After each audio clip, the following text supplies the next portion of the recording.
They tell you that 75 means the finish line, that your hands, weathered and spotted, no longer hold value, that society has moved past men like Thomas Garrett, retired Navy SEAL, alone in a mountain cabin with nothing but memories and a dog too old to remember his own youth. But on this February night in 2026, with rain hammering the cemetery grass and fog rolling through the headstones like something biblical, Tom stood over his father's grave and felt the past claw its way back into the present. Colonel James Garrett, born 1944, died 2026. The headstone offered nothing else. No mention of service, no record of sacrifice. Just dates, as if 82 years could be reduced to mathematics. Tom's son David shifted beside him, impatient even in grief, checking his phone every 40 seconds like the device might offer escape from obligation. "We need to talk about the estate. The cabin's worth good money if we sell fast." Tom's jaw tightened. "Your grandfather deserves better than talk of money at his grave." David exhaled through his nose, that specific sound of frustration Tom had heard for decades. The noise a son makes when a father disappoints him one more time. "I'll call you when you're ready, to be practical." He turned and walked toward the parking lot, expensive shoes squelching in mud, leaving Tom alone with the dead and one other mourner. The old man approached slowly, dressed blues from another era, the fabric worn but immaculate. Master Chief Roland Van Doren, the nameplate read, though Tom had never seen this man before. Rain dripped from the bill of his cover as he stopped 3 feet from the grave, rendered a salute so crisp it could have been photographed for recruitment posters, then held it for a full 10 count before dropping his hand. "Your father and I served together. Operation Cedar Falls, 1971. Tom's throat constricted.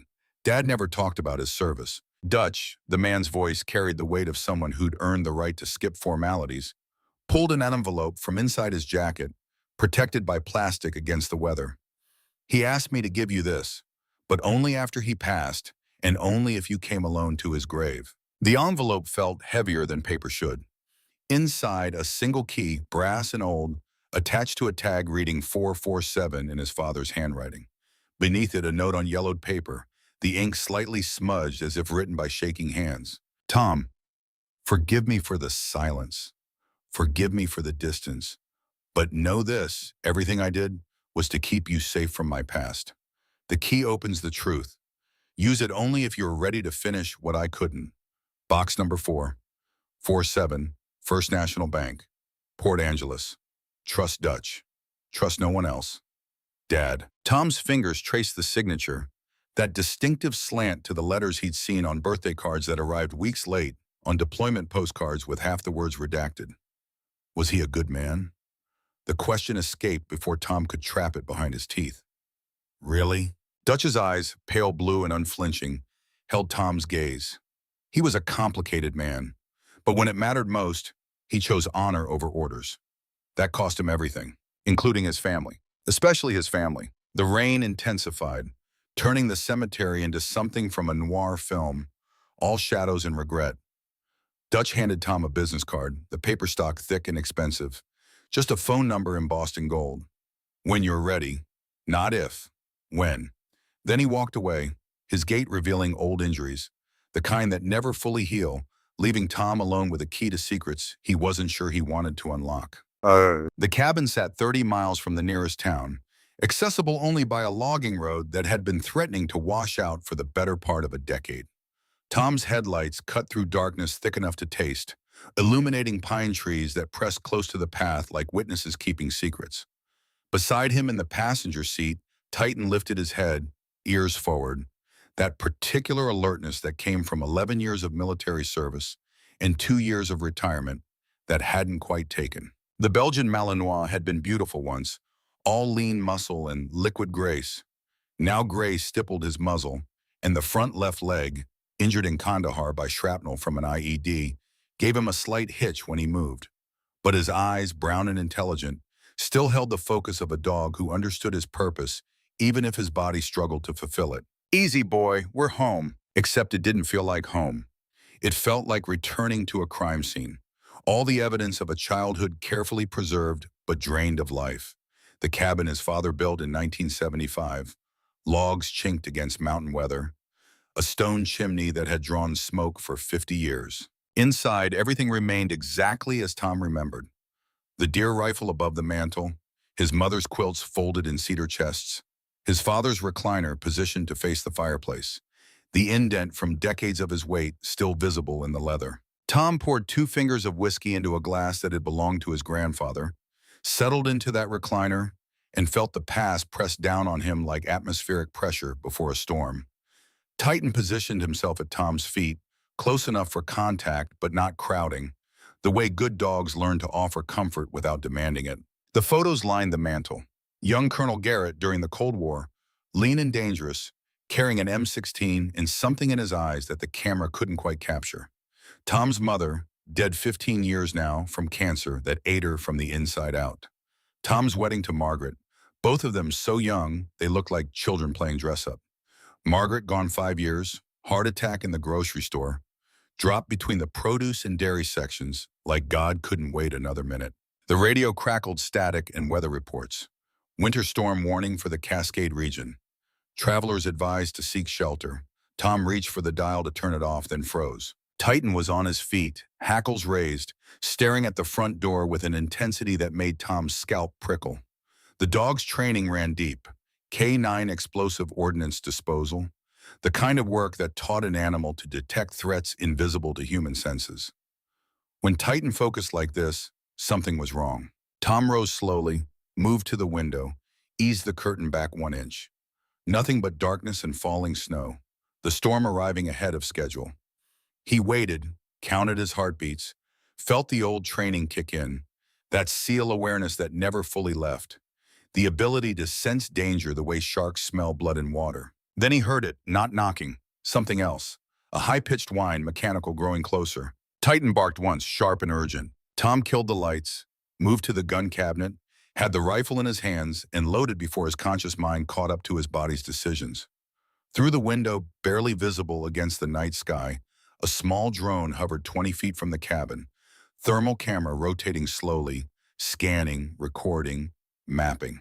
They'd found him, whoever they were, whatever his father had been running from. It had arrived at Tom's door with the efficiency of a guided missile. The drone completed its circuit and flew off into darkness, leaving Tom standing in his father's cabin with a loaded weapon and questions multiplying faster than he could formulate answers. He thought about the envelope, about the key, about the safety deposit box in Port Angeles that suddenly felt less like inheritance and more like inheritance of a different kind, the type that came with obligations and dangers. He thought about calling David, then dismissed it. His son had a family, a life, deserved protection from whatever this was. He thought about calling the police, then remembered his father's note. Trust no one. He thought about running, then looked at Titan, who was settling back down but keeping watch, and realized that running was just another form of dying, slower and more shameful. The pounding on the door came 30 minutes later, not military cadence, not police procedure. Desperate, terrified, the sound of someone who'd been running so long, they'd forgotten what safety felt like. Tom approached with the rifle, checked the peephole, saw a woman and a child, both soaked through, the boy's lips that particular shade of blue that meant hypothermia wasn't coming. It had arrived. Please, the woman's voice cut through the door like a blade. I know someone's there. My son needs help. Titan moved to Tom's side, sniffed the air beneath the door gap, looked up at Tom with an expression that, if translated into human terms, would read, child in distress.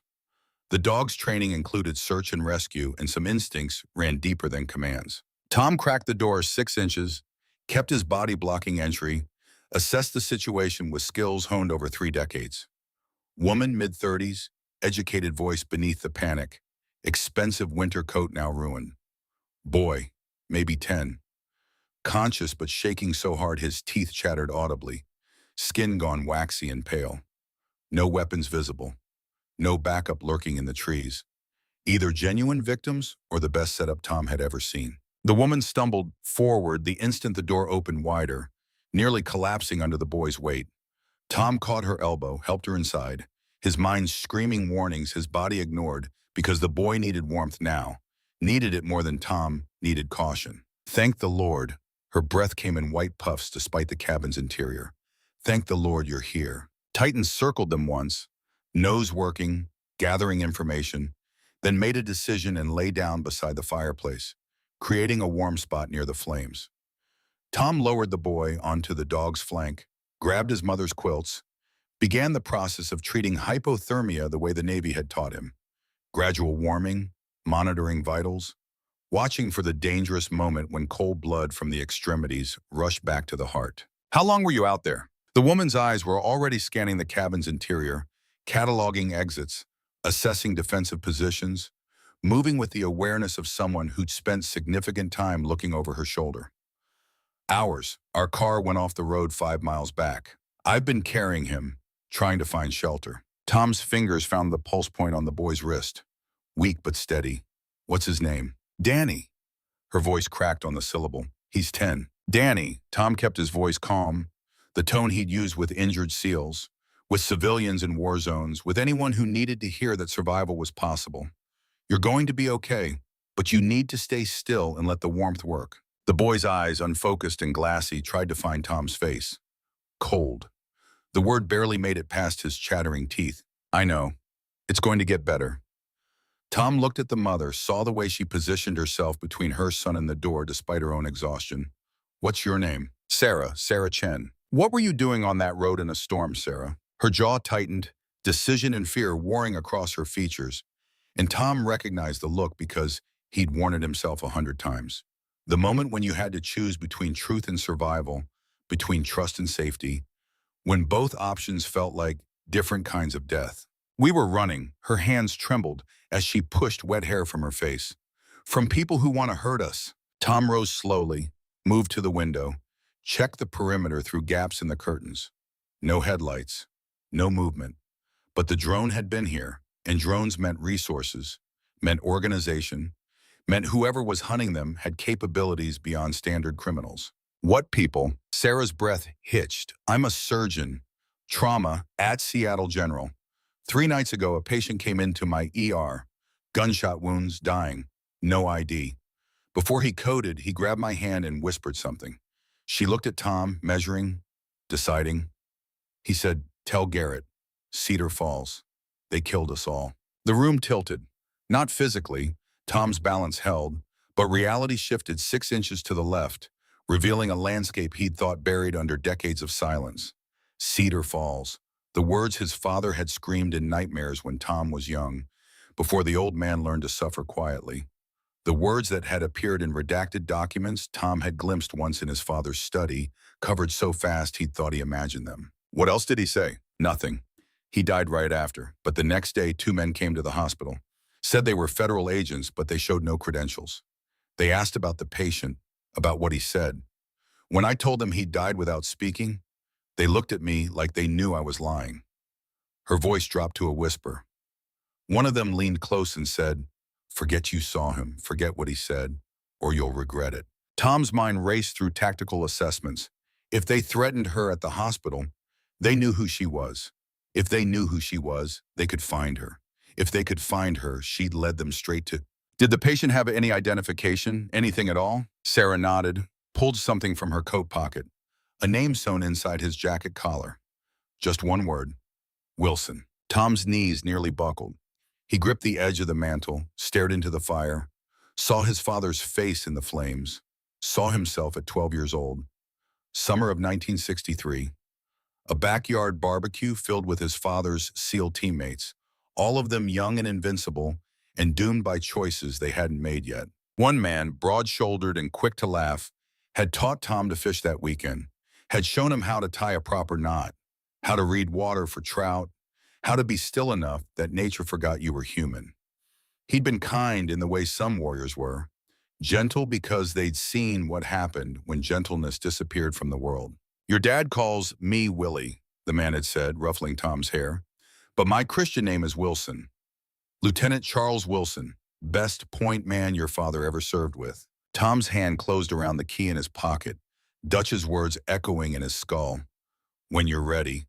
Not if, when. The phone rang.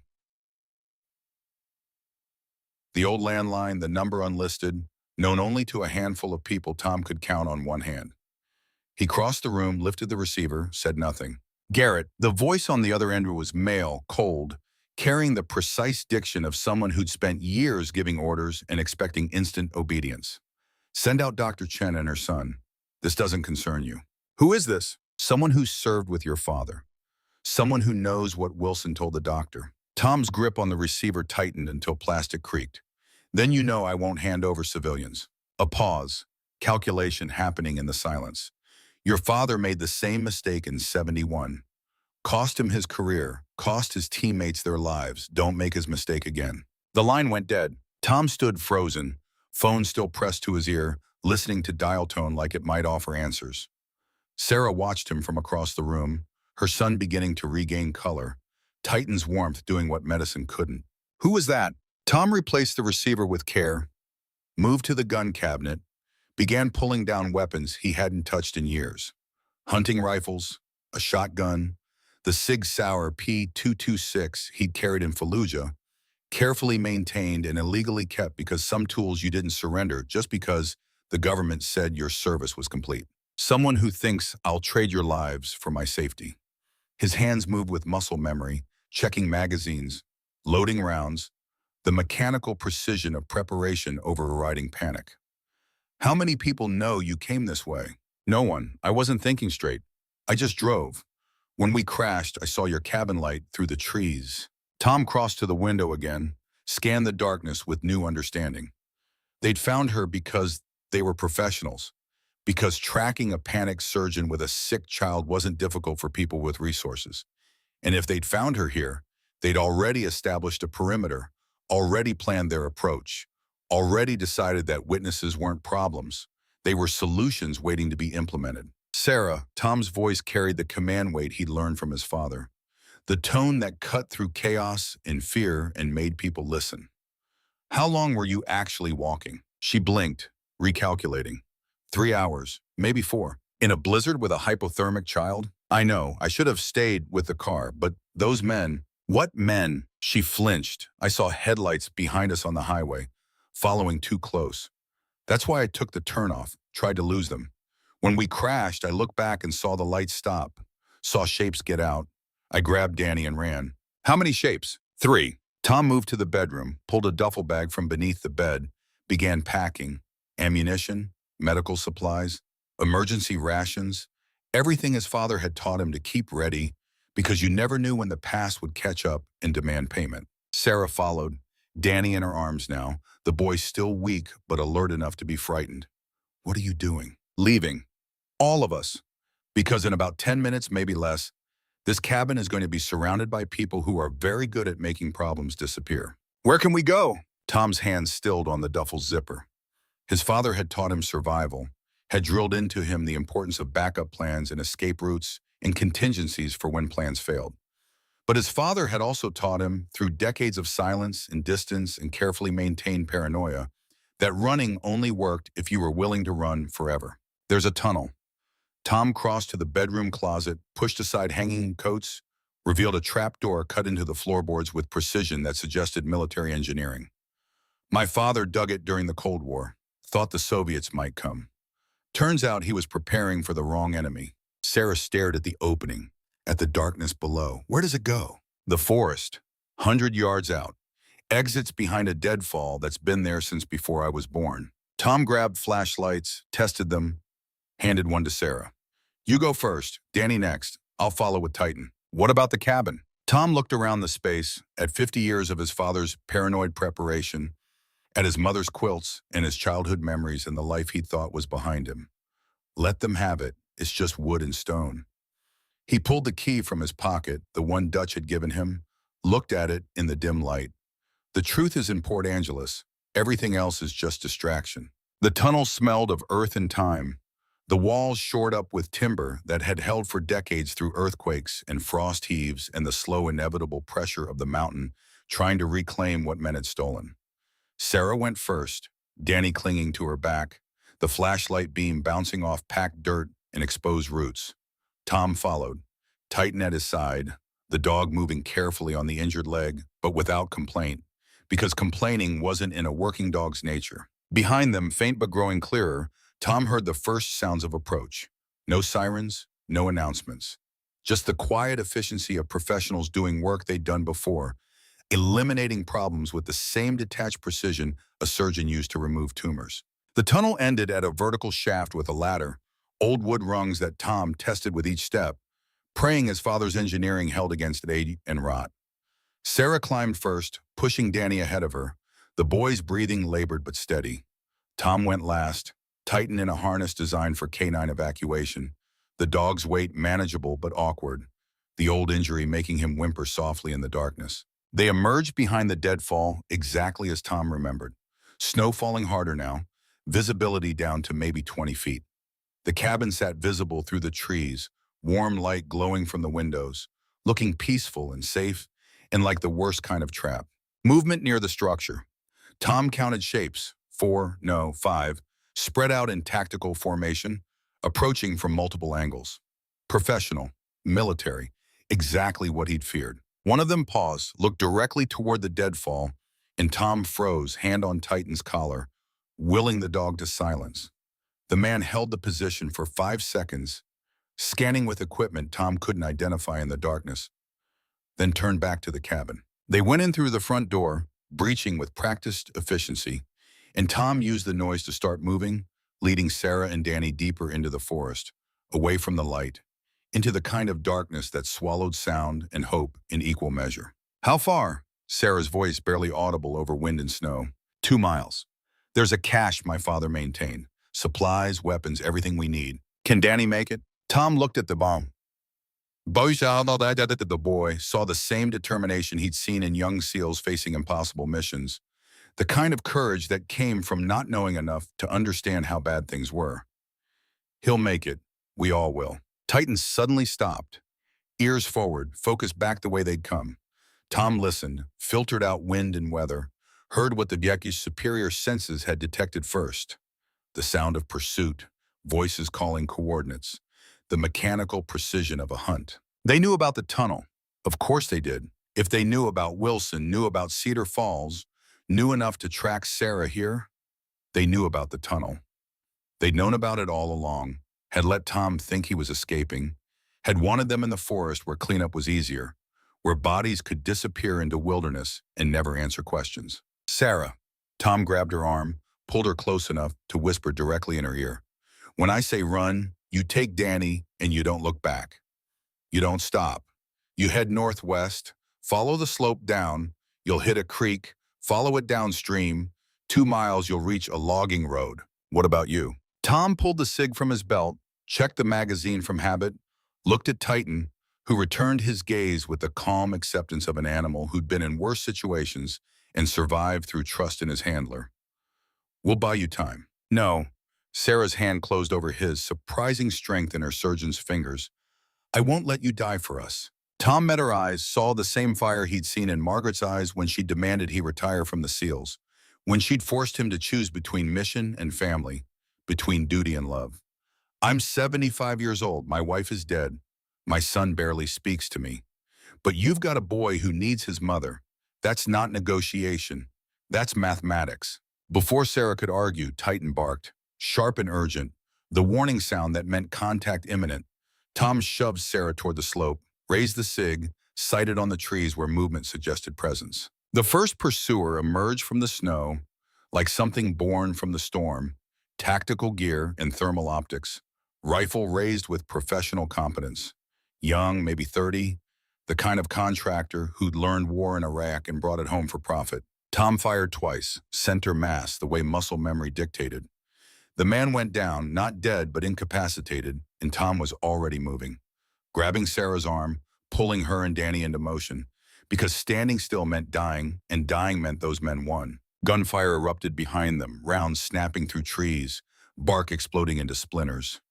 Titan ranged ahead, limping but focused, using his nose to find the path Sarah's panic would miss. The slope steepened, threatened to become a slide, and Tom half-carried Danny, the boy's weight nothing compared to wounded teammates he'd evacuated in Fallujah, in Kandahar, in a dozen places where America fought wars it never quite admitted. Sarah stumbled, went down hard, and Tom hauled her upright with strength that shouldn't have existed in a 75-year-old body, but somehow did when necessity demanded. The creek appeared through the snow, black water cutting through white landscape, the sound of it almost peaceful under the circumstances. Behind them, pursuit sounds faded, not because they'd escaped, but because the hunters had changed tactics. Were circling, were cutting off escape routes with the patience of professionals who knew panic made people stupid. Tom found the cache exactly where memory promised.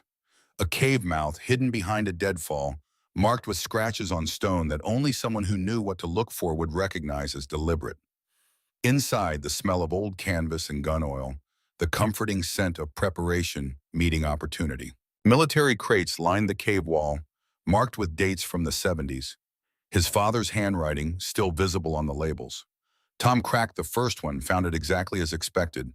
MRS from an era when they were still called C rations, medical supplies in original packaging, ammunition for weapons that probably didn't exist anymore. The second crate held something different. A metal footlocker, combination lock, the mechanism well-maintained despite decades. Tom tried his birth date, tried his father's service number, tried his mother's birthday. Nothing. The lock held firm, mocking him with the promise of secrets just out of reach. Danny collapsed against Titan, the boy's strength finally failing. Hypothermia and exhaustion claiming their due. Sarah worked on him with her medical training, checking vitals, monitoring breathing, doing what doctors did when medicine wasn't available, and hope had to substitute for equipment. Tom, her voice carried the weight of bad news delivered carefully. He's going into shock. Without proper care, without warmth, he could... I know. Tom stared at the footlocker, at the lock that wouldn't yield, at the secrets his father had thought important enough to hide but not important enough to share. Danny coughed, a wet sound that spoke of lungs struggling, and Tom made the decision that had been forming since the moment he had opened his cabin door to strangers. He pulled the combination lock hard, felt it resist, then drew the sig and shot the mechanism off. The sound echoed in the cave, sharp and final, and somewhere in the distance, pursuit sounds changed pitch, oriented on the noise, began moving with renewed purpose. The footlocker opened. Inside, arranged with military precision, a hand-drawn map of jungle terrain marked with coordinates and dates from the early 70s. A stack of photographs showing young men in SEAL gear, his father among them, all of them looking dangerous and doomed. One photo different from the others, same team, but one face circled in red ink, labeled in his father's handwriting, Judas. A cassette tape in a plastic case labeled in block letters, for Tom only, play if they come. A handwritten journal, leather-bound, filled with dense text in his father's precise script, and beneath it all, wrapped in oilcloth, a service pistol. M1911, the engraving visible even in the cave's dim light. To James Garrett, for valor above and beyond, January 1967. Sarah stared at the contents, then at Tom. What is this? Tom lifted the cassette tape, felt its weight, felt the weight of 50 years of silence, pressing down like gravity. This is why Wilson died. Why you were threatened, why those men are hunting us. He found a portable cassette player in the supplies. His father's paranoia had included entertainment for long waits in hiding places. Loaded the tape, pressed play, and heard his father's voice for the first time since the funeral. Except this version carried weakness, the tremor of old age and approaching death. Tom, if you're hearing this, I'm gone and they've come for you.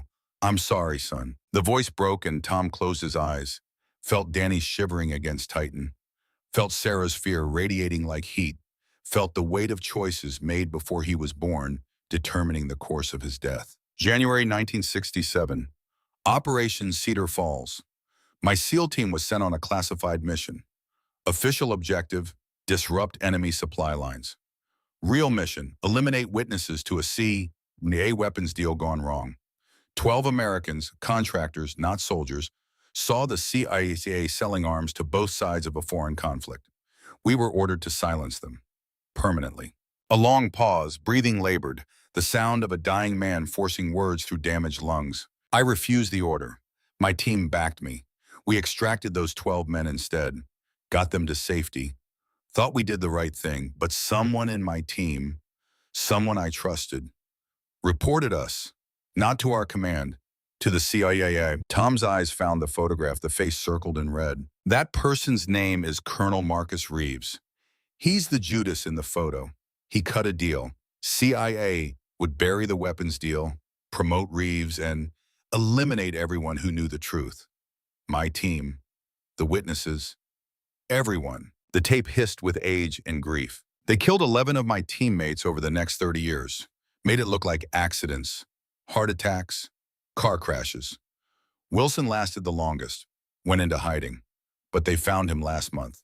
I knew I was next. Tom's hands shook, whether from cold or rage he couldn't determine. Tom, Reeves is still alive. He's a retired general now, powerful, connected. He spent 50 years burying this secret. If you're hearing this tape, he's coming for you because you're my son.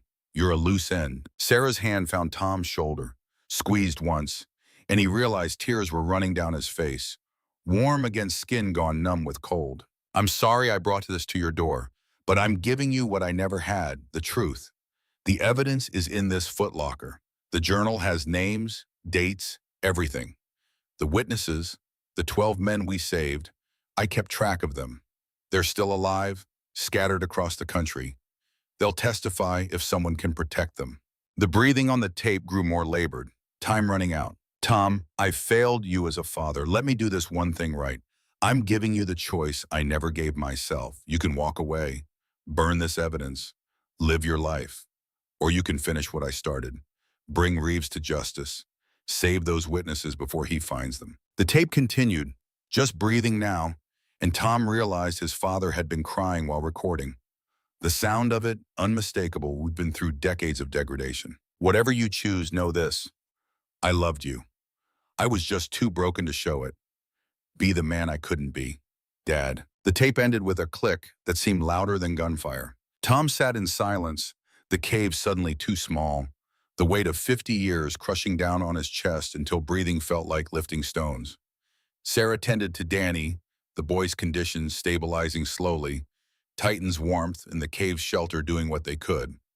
Outside, the sounds of pursuit had stopped, replaced by something worse. The silence of professionals establishing a perimeter, taking their time, knowing their prey was trapped. Tom opened the journal, scanned pages dense with his father's handwriting, saw names and dates and locations, saw a pattern of systematic murder spanning decades, saw 12 addresses and phone numbers for witnesses who thought they were safe, who thought the past was buried, who had no idea Reeves was hunting them even now. We can't stay here. Tom's voice came out rough, scraped raw by grief and rage. They know about this cache. They knew about the tunnel. They've been waiting for me to lead them to exactly this. Sarah looked up from Danny, her surgeon's precision cutting through to the question that mattered. What do we do? Tom pulled the satellite phone from his father's supplies, a relic from the 90s but still functional, still charged on solar cells his father had maintained until death. He dialed the number Dutch had given him, listened to it ring once, twice, 3 times. The answer came on the 4th ring. Who is this? Master Chief Van Dorn. This is Tom Garrett, James Garrett's son. A pause, assessment happening in the silence. How do I know it's really you? You gave me an envelope at my father's funeral. You told me he chose honor over orders. What do you need, son? Tom looked at Sarah, at Danny, at Titan lying with his head on the boy's chest, at the footlocker full of evidence that could destroy powerful men or get him killed depending on how the next few hours played out. Everything. I need everything right now. Dutch's voice changed, gained the sharp edge of a man who'd been waiting 50 years for this call. Where are you? Tom gave coordinates learned through childhood hikes with his father, through survival training that had seemed paranoid at the time but now felt like prophecy. Can you get here? 90 minutes. But Tom, if your father told you about Cedar Falls, then you know what you're up against. Colonel Marcus Reeves, a sharp intake of breath. That bastard. He killed my teammates. Your father protected me because I was wounded, couldn't fight back. I've waited 50 years for a chance at justice. Then help me give it to you. Sit tight, I'm coming. The line went dead. Tom lowered the phone, looked at the evidence spread around him, looked at the choice his father had left him, burn it all and live quietly until natural death claimed him, or use it and risk dying the same way his father's teammates had, picked off one by one over decades, dying with the knowledge that justice would never come. Danny stirred, opened his eyes, looked at Tom with the kind of trust only children and dogs offered freely. Are we going to be okay? Tom thought about lying, about offering comfort he couldn't guarantee, then decided his father had lied enough for both of them. I don't know, son, but I'm going to try. Sarah's hand found his again, held on with the strength of someone who'd chosen to trust a stranger because trust was all she had left. Why are you helping us? You could leave us. Save yourself. Tom looked at her, at Danny, at Titan, who'd been his companion through retirement and loneliness, in the slow realization that growing old without purpose was just dying in slow motion. Because my father didn't, and because that boy reminds me what's worth fighting for. He's not your son. No, but maybe I can still be someone's hero. Outside, the wind picked up, and through it, Tom heard the sound he'd been dreading and expecting in equal measure. Rotor blades cutting through storm and darkness, a helicopter approaching with the deliberate precision of people who had resources, who had patience, who had killed before and wouldn't hesitate to kill again. Titan lifted his head, ears forward, that particular alertness that came from detecting threats before they manifested. Tom checked the M1911, the weapon his father had carried during classified operations, had kept for 50 years as a reminder of the day honor cost everything. The helicopter sound grew closer, and Tom moved to the cave entrance, peered into darkness cut by snow, saw lights sweeping the forest in search patterns that spoke of thermal imaging and professional procedure. Sarah, Tom kept his voice calm, the tone he'd learned in war, the sound that made people listen when panic wanted to take over. When I say move, you take Danny and you go deeper into the cave. There's another exit, 50 yards back, marked with scratches like the ones that led us here. You follow those marks, you'll come out a quarter-mile down the creek. What about you? Tom chambered around, felt the weight of the pistol his father had carried, felt the weight of choices that defined men or destroyed them depending on how they responded to pressure. I'm going to buy you time. Titan stood, moved to Tom's side, and the message was clear. Wherever Tom went, however this ended, the dog was coming too. The helicopter landed 200 yards from the cave, close enough that snow kicked up by the rotors created a whiteout condition, far enough that whoever was inside had room to establish positions before approaching. Tom counted shapes emerging from the aircraft. 5, no, 6, spreading out in tactical formation that confirmed everything his paranoia had been whispering. Then another sound, one that made Tom's heart stop and restart with different rhythm. A second helicopter, smaller, civilian, coming from a different direction entirely, landing even as the first team started their approach. The door opened, and a figure stepped out into snow and darkness, moving with the careful precision of someone whose body had been injured too many times to trust it completely. Dutch Van Doren, 78 years old, carrying gear that suggested he'd never really retired, just been waiting for the right war to start again. The Master Chief looked toward the cave, couldn't possibly have seen Tom in the darkness, but raised one hand in the old SEAL signal for friendly, held it for 3 seconds, then advanced toward the tactical team with the kind of authority that made younger men step aside without conscious thought. Tom watched through the scope of his father's rifle, finger on the trigger but not tightening, watching the chess game play out in real time. Dutch reached the tactical team's leader, an exchange happening too quiet to hear at this distance. Then Dutch turned and pointed directly at the cave where Tom was hiding, where Sarah and Danny waited, where his father's secrets sat in a footlocker, waiting to destroy lives or save them. Tom's finger tightened on the trigger. Betrayal. It had to be betrayal. Dutch had seemed genuine at the funeral, but 50 years was a long time, and people changed, and maybe his father had been wrong about who to trust. Then Dutch raised his hand again, 5 fingers extended, then 4, then 3, a countdown. On 0, Dutch dove sideways, drew a sidearm Tom hadn't seen, and put 2 rounds center mass into the tactical team leader before the man could process what was happening. The forest erupted into chaos. Tom was moving before conscious thought engaged, rifle up, finding targets, remembering that the body never forgot what it was trained to do. That muscle memory was written in neural pathways deeper than age could erode. He fired 3 times, saw 2 men go down, saw the third take cover behind a tree. Dutch was in motion, moving with speed that shouldn't have existed in a 78-year-old body, closing distance, engaging at close quarters with the kind of violence that made warfare look like geometry, angles and distances and bodies repositioning in patterns learned through repetition until they became instinct. Sarah screamed behind him, but Tom couldn't turn, couldn't afford distraction, because the remaining tactical team members were finding positions, were returning fire with professional accuracy, We're demonstrating exactly why his father had run for 50 years rather than fight. Titan barked, urgent and commanding, and Tom glanced back to see what the dog had detected, a seventh man approaching from the cave's rear entrance. The secret exit his father had thought hidden but was clearly known, clearly mapped, clearly part of a plan that had been in motion since before Tom had opened his cabin door to strangers. The man raised a rifle aimed at Sarah and Danny, and Tom pivoted, fired from instinct rather than aim, saw the round catch the man in the shoulder, spinning him but not stopping him, and then Titan was in motion. The dog launched with speed that belied his age and injury, 70 pounds of trained aggression, closing the distance faster than human reaction time allowed, jaws closing on the rifle, wrenching it from a hands not expecting a canine assault, then transitioning to the man's leg with the kind of controlled violence that EOD dogs learned.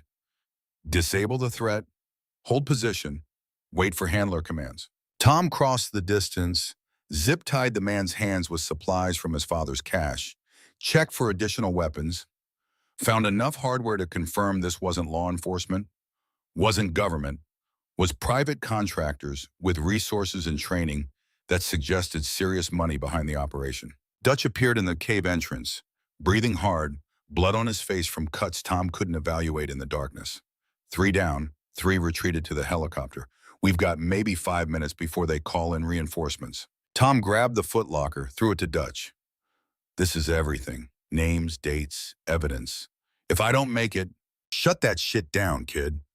Dutch's voice carried command weight that made Tom feel 16 again, listening to his father's teammates tell war stories. We both make it, or neither of us does.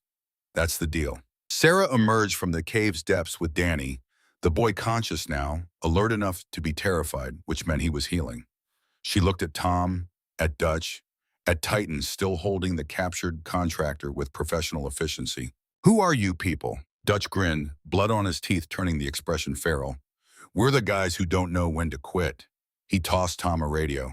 Channel 7. I've got 6 more old bastards inbound, ETA 20 minutes. We hold until then. Tom caught the radio, checked the frequency, heard voices coordinating approach vectors with the kind of precision that spoke of teams who'd worked together before, who'd retired from official service, but never really left the war behind. The helicopter outside started its engine, rotors spinning up, and Tom realized they were going to extract. We're going to regroup. We're going to come back with more resources and better planning. We're going to turn this from a skirmish into a siege. He moved to the cave entrance, raised his father's rifle, sighted on the helicopter's tail rotor through scope optics that showed him the pilot's face clearly. Young, professional, following orders without question the way soldiers did. Tom's finger found the trigger, pressure building, and he thought about his father.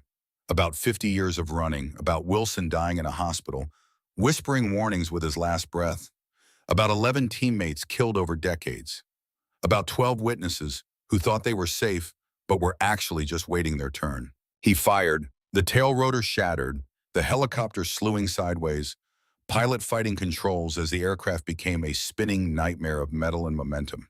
It crashed hard, not exploding like Hollywood promised, but crumpling, rotors digging into frozen earth, the sound of it brutal and final. Dutch whistled low. Damn, kid, that was a hell of a shot. Tom lowered the rifle, hands shaking now that adrenaline was fading, felt the weight of what he'd done settle over him like snow, cold and suffocating and permanent. They were trying to kill us. I know. Dutch's hand landed on Tom's shoulder, squeezed once. And you made sure they failed. That's what warriors do. I'm not a warrior anymore. I'm just an old man with a toe and too many regrets. Dutch laughed, the sound harsh but genuine. Brother, I've got 18 years on you and twice the regrets. But tonight we're exactly what we need to be. The radio crackled. Voices reporting in, 6 more SEALs, ages ranging from 65 to 80, all converging on coordinates Tom had given Dutch. All willing to fight one more time because honor didn't retire just because the body aged. Tom looked at Sarah, at Danny, at Titan, at the footlocker full of evidence that could bring down powerful men or get them all killed depending on how the next few hours went. What now? Dutch checked his weapon, reloaded with movements that suggested he'd done this 10,000 times before. Now we survive until morning. Then we take this evidence to someone who can actually do something with it. And we make damn sure your father's sacrifice meant something. The wind picked up, carrying snow and the scent of blood and burning aviation fuel. In the distance, more helicopter sounds. These ones different. News media, maybe? Alerted by the crash? Or reinforcements for the tactical team? Or just the universe's way of reminding Tom that choices had consequences and violence begat violence. Titan moved to Danny's side, positioned himself between the boy and the cave entrance, and Tom realized the dog understood what was coming. Understood that the night wasn't over. That safety was still hours away if it came at all. Sarah met Tom's eyes across the cave, surrounded by weapons and evidence, and the wreckage of a future that had seemed certain just 12 hours ago. Thank you for not leaving us. Tom thought about David, about his son who barely spoke to him, about the grandchildren he'd seen maybe twice, about the life he'd thought was behind him until his father's death had revealed it was just waiting in the darkness for the right moment to return. I'm not sure if I saved you or got you killed. Sarah's hand found his, held on with surprising strength. Either way, you tried. That's more than most people do. Outside, the sounds of pursuit had stopped, replaced by the more ominous silence of regrouping enemies, of plans being revised, of forces being marshaled for an assault that would end this one way or another. Tom checked his weapons, inventoried ammunition, did the mathematics of combat, and realized that numbers didn't favor survival. But numbers had never been the point. His father had taught him that, intentionally or not, through 50 years of running from an enemy that couldn't be defeated, only survived. The radio crackled again. Dutch's voice speaking to his incoming team, giving coordinates and warnings and tactical assessments that revealed his mind was still sharp despite his body's age. Tom listened, heard the plan forming, heard old men coordinating an assault against younger opponents with better equipment, heard the kind of desperate determination that came from knowing this was the last fight, that whatever happened in the next few hours would define whether their lives had meant something or had just been time-marked until death. He looked at the photograph from the footlocker, at his father and Wilson and Dutch and 10 other men, all of them young and dangerous and doomed by someone else's greed, by someone else's decision that profit mattered more than honor, that weapons sold to enemies were acceptable as long as the price was right. One face circled in red. Colonel Marcus Reeves, still alive, still powerful, still killing to protect secrets that were older than Tom's son. The tape had said witnesses were scattered across the country, 12 people who'd survived because Tom's father had chosen them over his career, over his freedom, over his family. 12 people who could testify if someone could protect them long enough to speak. Tom made his decision. Dutch, can you get Sarah and Danny out of here? The Master Chief looked at him, understanding, passing between them without words. Where are you going? Port Angeles. There's a safety deposit box. More evidence, maybe. Enough to bring Reeves down if I can get it to the right people. That's suicide. They'll be watching it. Tom smiled, felt it pull at his face wrong, felt it carry all the weight of 75 years and a lifetime of running from who he was supposed to be. Then they'll see me coming. Dutch studied him for a long moment, then nodded once. Your father would be proud. No, Tom picked up this footlocker, felt its weight, felt the weight of 50 years of secrets and lies. My father would tell me I'm being stupid, but he'd understand why. He turned to Sarah, saw the protest forming on her face, cut it off before it could take shape. You stay with Dutch. You keep Danny safe. You find a way to contact the FBI, the media, anyone who'll listen. You tell them about Cedar Falls, about the witnesses, about everything. You don't stop talking until someone with power does something about it. Sarah's eyes filled with tears. You're going to die. Tom looked at Titan, at the pig who'd been his companion through retirement and loneliness, who'd saved Danny, who'd fought beside him tonight with the kind of loyalty that shamed human relationships. Maybe, but I'll die doing something that matters. That's more than I had yesterday. The radio erupted with voices. Dutch's team reporting contact with hostile forces, coordinates shifting, the tactical situation evolving faster than planning could accommodate. Tom heard the sounds of old men fighting young ones, heard the desperation in voices that had once commanded respect through strength, but now had to substitute cunning for speed. He grabbed his father's rifle, the M1911, as much ammunition as he could carry, looked one last time at the cave that had been sanctuary and battlefield, and confessional all at once. Titan whined, a sound the dog rarely made, a sound that meant distress beyond what training could suppress. "You're staying here, boy." Tom knelt, wrapped his arms around the dog's neck, felt the warm solidity of a living thing that had chosen to love him despite his failures. "You've done enough, more than enough, time to rest." But Titan pulled away, moved to the cave entrance, looked back with eyes that held understanding beyond language, beyond species, a message clear as speech. "We go together or not at all." Tom felt something break in his chest, not his heart, but something around it. Some scar tissue that had been holding him together through Margaret's death and David's distance and his father's funeral. He stood, nodded once to the dog, turned to Dutch. "Take care of them." Dutch snapped a salute, proper and formal, despite the chaos.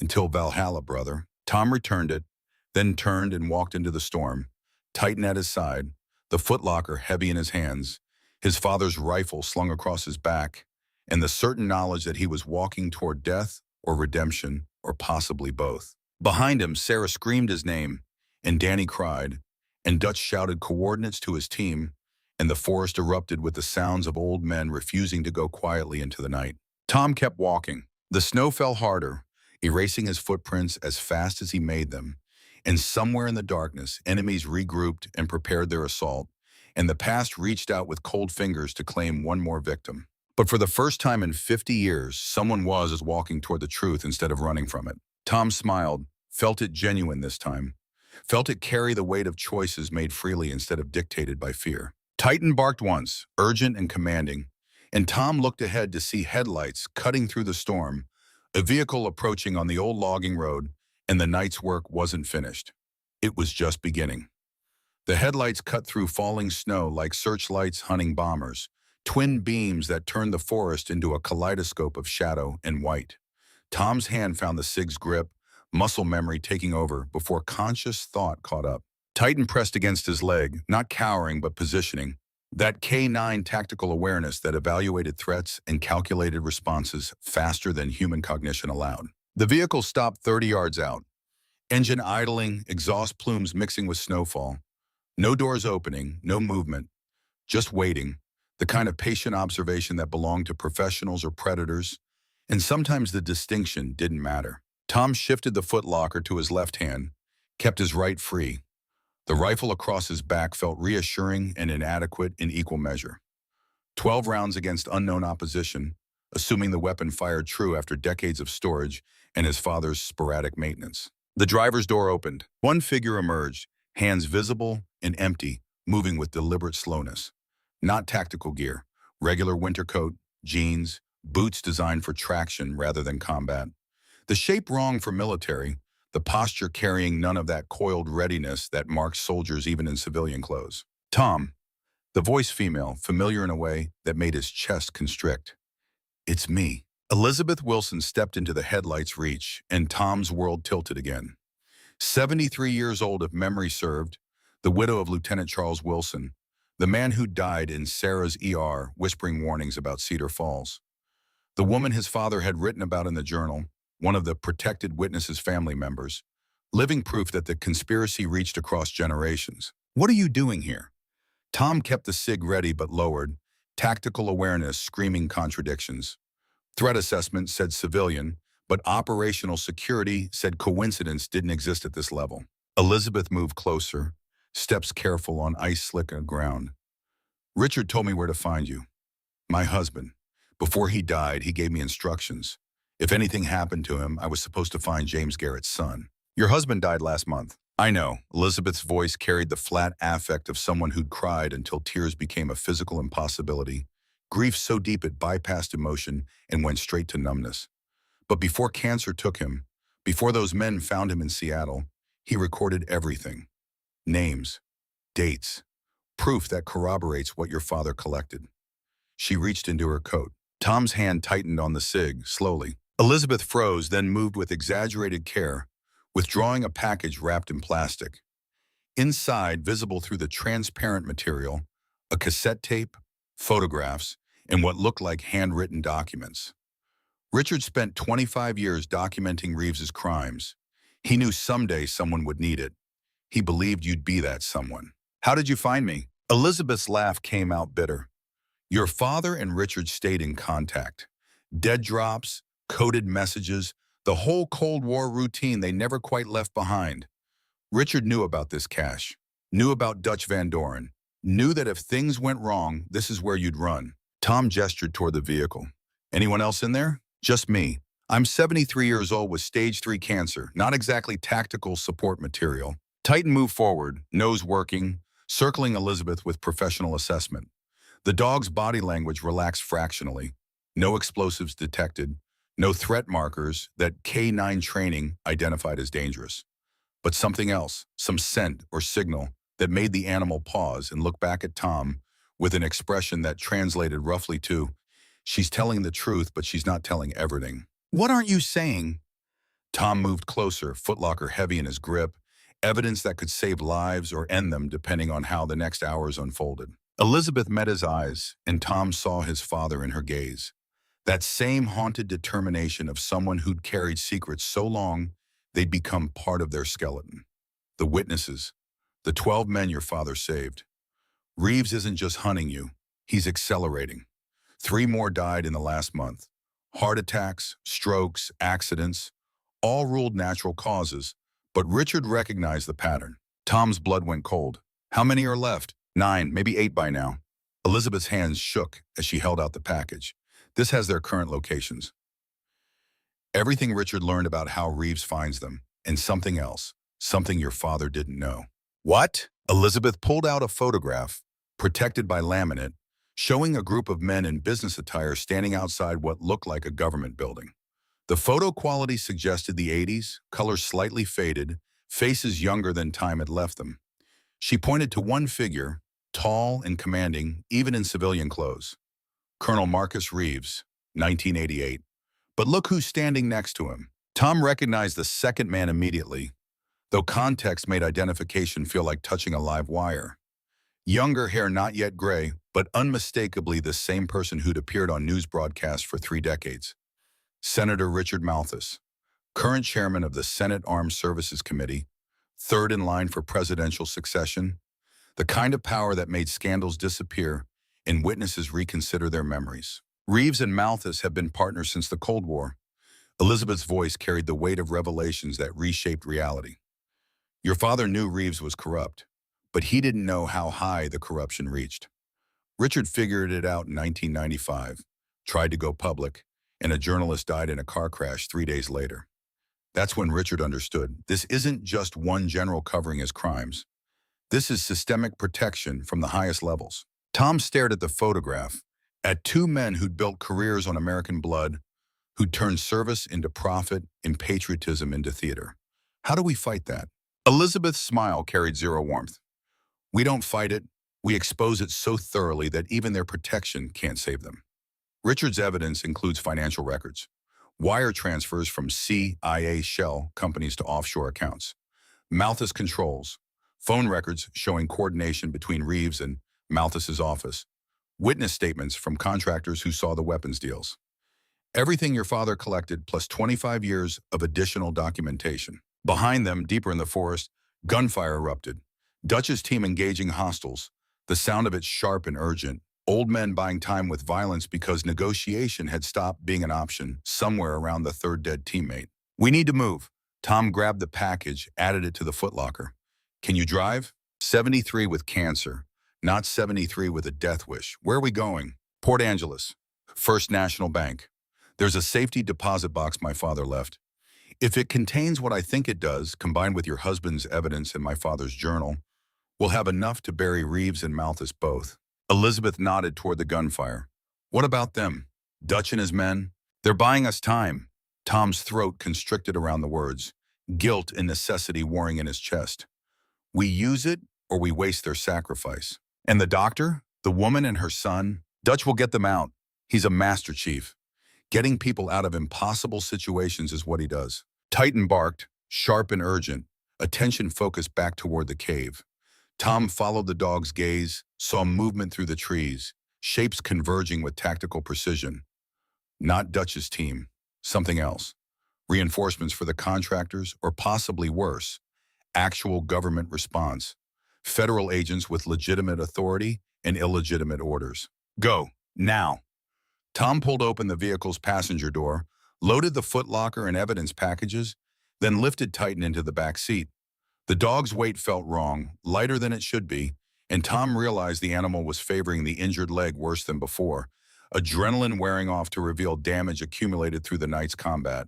Elizabeth slid behind the wheel with practiced efficiency, started the engine, executed a three-point turn that spoke of someone who'd learned to drive on rural roads before power steering became standard. They accelerated down the logging road, tires finding traction through a combination of skill and luck, snow continuing to fall like the universe trying to erase their passage. How long to Port Angeles? Tom checked the SIG's magazine from habit, counted rounds, did tactical mathematics that didn't improve with repetition. 90 minutes in good weather. Tonight, Elizabeth's jaw set. 2 hours if we're lucky, longer if they've got roadblocks. Tom pulled out his father's satellite phone, the relic technology somehow more reliable than modern cellular in mountain terrain. Dialed a number from memory, one David had given him 5 Christmases ago during their last genuine conversation, back when his son still believed reconciliation might be possible. The phone rang 4 times before connecting, the voice on the other end thick with sleep and irritation. Do you know what time it is? David, it's Dad. Silence, then background noise suggesting movement. David leaving the bedroom to avoid waking his wife. Dad? Jesus, it's 4 in the morning. Are you okay? Tom looked at the blood on his hands, at Titan sprawled across the back seat, breathing harder than a healthy dog should, at the evidence that could topple senators and generals or get everyone he loved killed. No, I'm not okay. But I need you to listen very carefully. I don't have much time. What's wrong? David's voice shifted, anger replaced by concern, and Tom heard his son in that moment, the boy who'd worshipped his SEAL father before reality taught him that warriors made terrible family men. I need you to take Jennifer and the kids. Tonight. Right now. Drive to her parents' house in Montana. Don't tell me when you leave. Don't call me until I contact you. And David, this is important. If anyone asks where I am, you don't know. You haven't heard from me in weeks. Dad, you're scaring me. Good. That means you're paying attention. Tom's hand found Titan's head, scratched behind the dog's ears with the gentle precision of someone who understood that small comforts mattered when the world turned violent. I love you. I should have said it more. Should have been there more. I'm sorry for choosing missions over you. Dad, what's happening? I'm finishing something my father started. Something that should have been finished 50 years ago. Tom watched snow accumulate on the windshield, wipers working overtime, Elizabeth driving with the focus of someone who understood that attention lapses killed. If I don't make it through this, know that I tried, that I finally chose right when it mattered. You matter to us, David's voice broke. You've always mattered. Then prove it by keeping my grandchildren safe. Tom's finger hovered over the disconnect button. Tell them their grandfather wasn't perfect, but he tried to do the right thing. That's all anyone can do. He ended the call before emotion could trap him in conversation, before he said things that sounded like goodbye, because goodbye required certainty and Tom had none. Just evidence, a dijon, an old woman with cancer, and the growing conviction that his father had spent 50 years running from a fight that could never be won through retreat. Elizabeth glanced at him, eyes flicking from road to passenger and back. Good father speech. Bit dramatic for my taste, but effective. I haven't earned the title. Tom watched the forest give way to rural highway, civilization creeping back in through gas stations and darkened houses. Richard did the same thing. Elizabeth's hands tightened on the wheel, chose survival over connection, safety over honesty, died alone in a hospital because he'd isolated everyone who might have cared. She paused, navigating around a curve that felt treacherous despite her competent driving. Don't make his mistakes. Whatever happens tonight, you called your son, warned him, told him you loved him. That's more than Richard managed. They drove in silence for 20 minutes, snow tapering off, visibility improving enough to see the road ahead clearly. Tom monitored the satellite phone, waiting for Dutch to check in, to confirm Sarah and Danny's extraction, to report that the night's violence had produced survivors rather than just casualties. The phone stayed silent. Titan whimpered, soft and pained, and Tom turned in his seat to check the dog. The canine's breathing had grown labored, visible effort in each inhale, and when Tom ran his hands over Titan's rib cage, he felt heat radiating through the fur. Fever. infection setting in from the reopened injury, or possibly something worse, internal bleeding, organ damage, the accumulated toll of an 11-year-old military working dog who'd been asked to be young again for one more night. We need to find a vet. Tom's voice came out rougher than intended. At 4 in the morning during a blizzard? Elizabeth shook her head. Best we can do is stabilize him until we reach Port Angeles. There's a 24-hour emergency animal clinic near the waterfront. He won't make it 2 hours. Then we make him make it. Elizabeth's jaw set. Richard always said the definition of a soldier was someone who kept going after their body quit. Your dog's more soldier than most humans I've met. Tom pulled the medical kit from his father's supplies, found antibiotics and pain medication, administered doses calculated for a 70-pound dog with combat injuries and age-related complications. Titan took the pills without resistance, too exhausted to fight, trusting his handler to make decisions when his own judgment failed. Good boy. Tom kept his hand on the dog's side, felt each breath, counted them like prayers. Just a little longer. We're almost done. Headlights appeared in the rearview mirror. Single vehicle, maintaining steady distance, not closing but not falling back. Elizabeth watched it for 30 seconds, then accelerated fractionally. The vehicle behind matched speed. We've got company. Her voice stayed level, professional detachment overriding fear. Tom shifted position, drew the SIG, checked sight lines through the rear window. Can you lose them? On these roads? In this weather? Elizabeth's laugh held no humor. I can try not to kill us attempting it. Then don't try.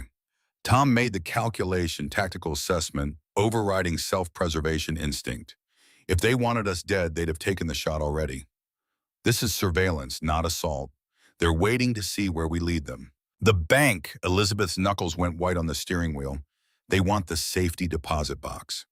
Want to see what else your father left before they make their move. Tom pulled his father's journal from the footlocker, scanned pages by dome light, found what he was looking for, a list of names and addresses, the 12 witnesses his father had protected, currently scattered across 8 states. Robert Martinez, Los Angeles. Helen Thompson, San Francisco. Joseph Riley, Austin. Each entry included a phone number and a note about the person's current circumstances, his father's handwriting growing shakier in recent entries as age and illness took their toll. Elizabeth, how good is your memory? Depends. Cancer's in my lungs, not my brain. Tom read off 3 addresses. Elizabeth repeated them back flawlessly, her voice steady despite the vehicle behind them maintaining its ominous pursuit. If something happens to me, you contact those people. You get them to safety before Reeves finds them. Your husband didn't die so they could be picked off one by one while we played cloak and dagger. And if something happens to both of us. Tom looked at Titan, at the boy who'd chosen loyalty over his survival, who'd fought tonight because Tom had needed him to, who was dying by degrees because love demanded sacrifice and dogs understood that better than humans ever would. Then we hope Dutch Van Doren is as good as my father believed, because he'll be the last man standing between those witnesses and Reeves's cleanup crew. The highway opened up, rural isolation giving way to suburban sprawl, houses with dark windows and driveways filled with snow-covered vehicles. Regular people sleeping through the night while Tom carried evidence that could reshape American history or disappear into unmarked graves depending on the next few hours' outcome. Elizabeth's phone buzzed. She glanced at it, face going pale. Text message, unknown number. What does it say? She handed him the phone. Tom read the message, each word landing like a punch. Your husband died knowing his sacrifice was meaningless. Surrender the evidence or join him. Tom deleted the message, handed the phone back. Psychological warfare, they're trying to break your nerve. It's working, Elizabeth's voice trembled for the first time. I'm a widow with terminal cancer driving toward a confrontation with people who've been killing witnesses for 50 years. I have every right to be terrified. Fear's natural. Surrender's a choice. Tom chambered around in the SIG, the mechanical sound loud in the vehicle's confined space. Your husband spent 25 years building evidence because he believed exposing the truth mattered more than safety. Honor that belief. The vehicle behind them suddenly accelerated, closing distance with aggressive purpose. Tom shifted, brought the SIG up, prepared for ramming or gunfire or whatever tactical evolution came next. Then it swerved past them, a black SUV with tinted windows and government plates, accelerating into the distance until taillights disappeared around a curve. Not an assault, a message. We know where you are. We know where you're going. We're letting you get there because it serves our purposes." Elizabeth exhaled shakily. "What just happened?" "They're hurting us." Tom lowered the weapon but didn't holster it, pushing us toward Port Angeles because they want this concentrated. Easier to contain if everyone's in one location. "So we're walking into a trap." Tom looked at the footlocker, at his father's journal, at Richard Wilson's evidence package, at 50 years of documentation proving that powerful men had sold weapons to America's enemies and murdered anyone who threatened to expose them. "We've been in the trap since my father refused that order in 1967. We're just finally deciding to spring it." They reached Port Angeles as dawn broke, gray light cutting through clouds, revealing a waterfront town built on timber and fishing, industries that had sustained communities before automation and outsourcing turned human labor into something quaint and economically inefficient. The streets lay empty, businesses shuttered, the kind of small-town quiet that felt peaceful until you recognized it as economic death rendered picturesque by snow. First National Bank occupied a corner lot downtown, brick building from the 30s, architecture that suggested permanence in an era before planned obsolescence became economic doctrine. Elizabeth Park 2 blocks away, tactical distance that gave them options if retreat became necessary. Tom gathered the evidence, secured it in a backpack he'd found in his father's supplies, left the obvious footlocker in the vehicle. Decoy thinking, if someone grabbed him, they'd get the visible container and maybe miss the rest. He checked on Titan, found the dog sleeping restlessly, fever still running hot despite medication. "I should come with you." Elizabeth reached for her door handle. "You should stay with Titan." Tom's tone left no room for argument. "If I'm not back in 30 minutes, you drive to the nearest FBI field office. You hand them everything, and you don't stop talking until they arrest someone or arrest you.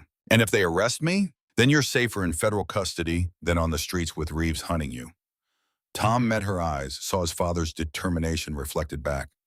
"Your husband spent 25 years preparing for this. Don't waste it by dying in a parking lot." He stepped out into cold that bit through his coat. February morning, carrying the particular bitter edge that came just before spring, started making promises it wouldn't keep for months. The bank wouldn't open for 3 more hours, but Tom had learned lockpicking from his father, had practiced the skill in a dozen countries where breaking and entering meant survival rather than crime. The front door yielded after 40 seconds of work, tumblers clicking with satisfying precision, and Tom slipped inside before dawn light could make him conspicuous. The interior smelled of old paper and furniture polish, that particular scent of institutions that measured success in decades rather than quarters. The safety deposit boxes occupied a vault room, older technology that relied on physical keys rather than digital access. Tom found box 447, inserted his father's key, felt the mechanism turn with the smooth action of quality manufacturing and regular maintenance. Inside, a manila envelope, unsealed, containing 3 items. First, a letter in his father's handwriting, dated 2 weeks before his death. "Tom, if you're reading this, I'm dead and you've chosen to finish what I couldn't. I'm proud of you, terrified for you, but proud. This box contains the final pieces. Use them wisely. The enemy isn't Reeves alone. It's the system that protected him. Break the system, and Reeves falls with it. Love, Dad." Second, a USB drive, labeled in block letters, "Witness video testimonies recorded 2024. Tom's hands shook. His father had contacted the witnesses, had convinced them to record their stories, to create permanent records that couldn't be dismissed as hearsay or faded memory. Evidence that prosecutors could use, that journalists could broadcast, that historians could preserve. Third, a photograph. Not from the Cold War era, recent color digital print, showing an old man in a hospital bed surrounded by medical equipment. Tom recognized his father, despite the oxygen tubes and monitors, despite the way illness had carved away everything non-essential until only determination remained. But the photo's focus wasn't the dying man, it was what he held. A handwritten sign, block letters in shaky writing. "I, Colonel James Garrett, testify that General Marcus Reeves committed treason by selling weapons to America's enemies. I testify that Senator Richard Malthus facilitated and profited from these sales. I testify under oath and penalty of perjury. January 15, 2026. Below the sign, his father's signature, witnessed and notarized, legally binding even from beyond the grave. Tom stared at the photograph at his father's final act, the old man understanding that death was coming and using it, turning his last breath into testimony that carried legal weight. Rage and grief tangled in Tom's chest, inseparable emotions that tasted like copper and salt. Your father was a stubborn bastard right to the end. Tom spun, sig up and aimed, finger on the trigger, every instinct screaming threat. Dutch Van Doren stood in the vault doorway, hands visible and empty, blood on his face and clothes, moving like someone who'd been shot recently, but hadn't bothered to stop and evaluate the damage. The Master Chief's eyes held the flat affect of someone who'd killed in the last hour, who'd made the kind of calculations that left bodies cooling while he moved to the next objective. Tom lowered the weapon fractionally. Sarah and Danny? Safe. Dutch limped into the vault, favoring his left leg. Got them to a federal marshal, I trust. Someone who owes me enough to keep them protected until this resolves. But Tom, the rest of your team? Dutch's jaw tightened. 4 dead, 2 wounded. We held the line, but Reeves sent a lot more than we expected. Professional contractors, ex-military, the kind of men who don't ask questions when the money's right. Tom felt the weight of it, 4 more deaths added to the ledger his father had started in 1967, the body count growing with each generation that refused to let justice fade quietly. I'm sorry. Don't be. Dutch's hand landed on Tom's shoulder, squeezed once. They died protecting the innocent from evil men. That's a better death than most of us get. He nodded toward the safety deposit box. What did your father leave? Tom showed him the contents. Watched Dutch's face cycle through surprise, grief, and something that looked like vindication. The old bastard recorded his deathbed confession, made it legal, made it impossible to dismiss as conspiracy theory. Combined with Richard Wilson's evidence and my father's journal, we've got enough to prosecute. Tom secured the envelope in his backpack, closed the safety deposit box. Question is whether we can get it to someone with the courage to act on it. Dutch pulled out his phone, showed Tom a contact entry. FBI Deputy Director Patricia Reeves. Tom's blood went cold. That's Marcus Reeves' daughter, I know. Dutch's expression stayed neutral. But here's the thing, she's been investigating her father for 3 years. Internal investigation, completely off book, trying to build a case without him knowing. She contacted me 6 months ago through intermediaries, wanted information about Cedar Falls, about the witnesses, about everything. I didn't trust her then, but after tonight, after seeing what Reeves is willing to do to protect himself, I'm reconsidering. She could be part of the conspiracy. Tom's tactical training screamed warnings, using her position to identify threats to her father, eliminate them before they become problems. Or she could be someone who recognized her father's evil and decided to stop it. Dutch's phone buzzed with an incoming text from her. She knows we're here, knows about the bank. She's offering protection in exchange for the evidence. How does she know we're here? Dutch smiled without warmth. Because I told her. Made the call while driving to Port Angeles. Figured we needed federal protection, and she's the highest-ranking FBI officer I could reach who isn't directly in Reeves's pocket. Tom processed this. Tactical assessment, running scenarios. If Patricia Reeves was legitimate, they gained powerful protection and legal authority to prosecute. If she was compromised, they just handed everything to the enemy and would die within the hour. That's a hell of a gamble. Your father gambled on saving 12 witnesses instead of following orders. Dutch's eyes held steady. Sometimes the only winning move is the risky one. Outside, the sound of vehicles approaching. Multiple engines, professional deployment that suggested coordination and resources. Tom moved to the window, saw 3 black SUVs positioning around the bank, federal agents emerging in tactical gear, establishing perimeter security with the kind of efficiency that came from training and experience. The lead agent stepped forward, removed her helmet, revealing a woman in her 60s, gray hair cut short, features that resembled Marcus Reeves enough to confirm identity, but softened by something her father's face had never carried. Doubt. She carried herself with authority but not arrogance, power tempered by what looked like genuine wariness. Dutch's phone rang. He answered, listened, then handed it to Tom. She wants to talk to you. Tom took the phone, pressed it to his ear, kept his free hand on the SIG's grip. I'm listening. Mr. Garrett. Patricia Reeves's voice carried the precise diction of someone who'd spent decades in federal law enforcement, authority earned rather than inherited. I understand you possess evidence of crimes committed by my father and Senator Malthus. I'm prepared to offer you federal protection in exchange for that evidence and your cooperation in prosecution. How do I know you won't destroy the evidence and kill the witnesses? You don't. Patricia's honesty felt more reassuring than any promise could have. You're taking a leap of faith based on my record, my reputation, and the fact that I'm risking my career by even making this offer. But consider the alternative. You run, Reeves hunts you down, the evidence disappears, and the witnesses die one by one over the next decade. This way, at least you're forcing the fight into the open. Tom looked at Dutch, who nodded once, the kind of battlefield communication that happened without words. Two warriors making the calculation that sometimes survival required trust. What are your terms? You surrender the evidence to me personally. I initiate immediate investigation with full FBI resources. Protective custody for all remaining witnesses. Media blackout until we have arrests in place.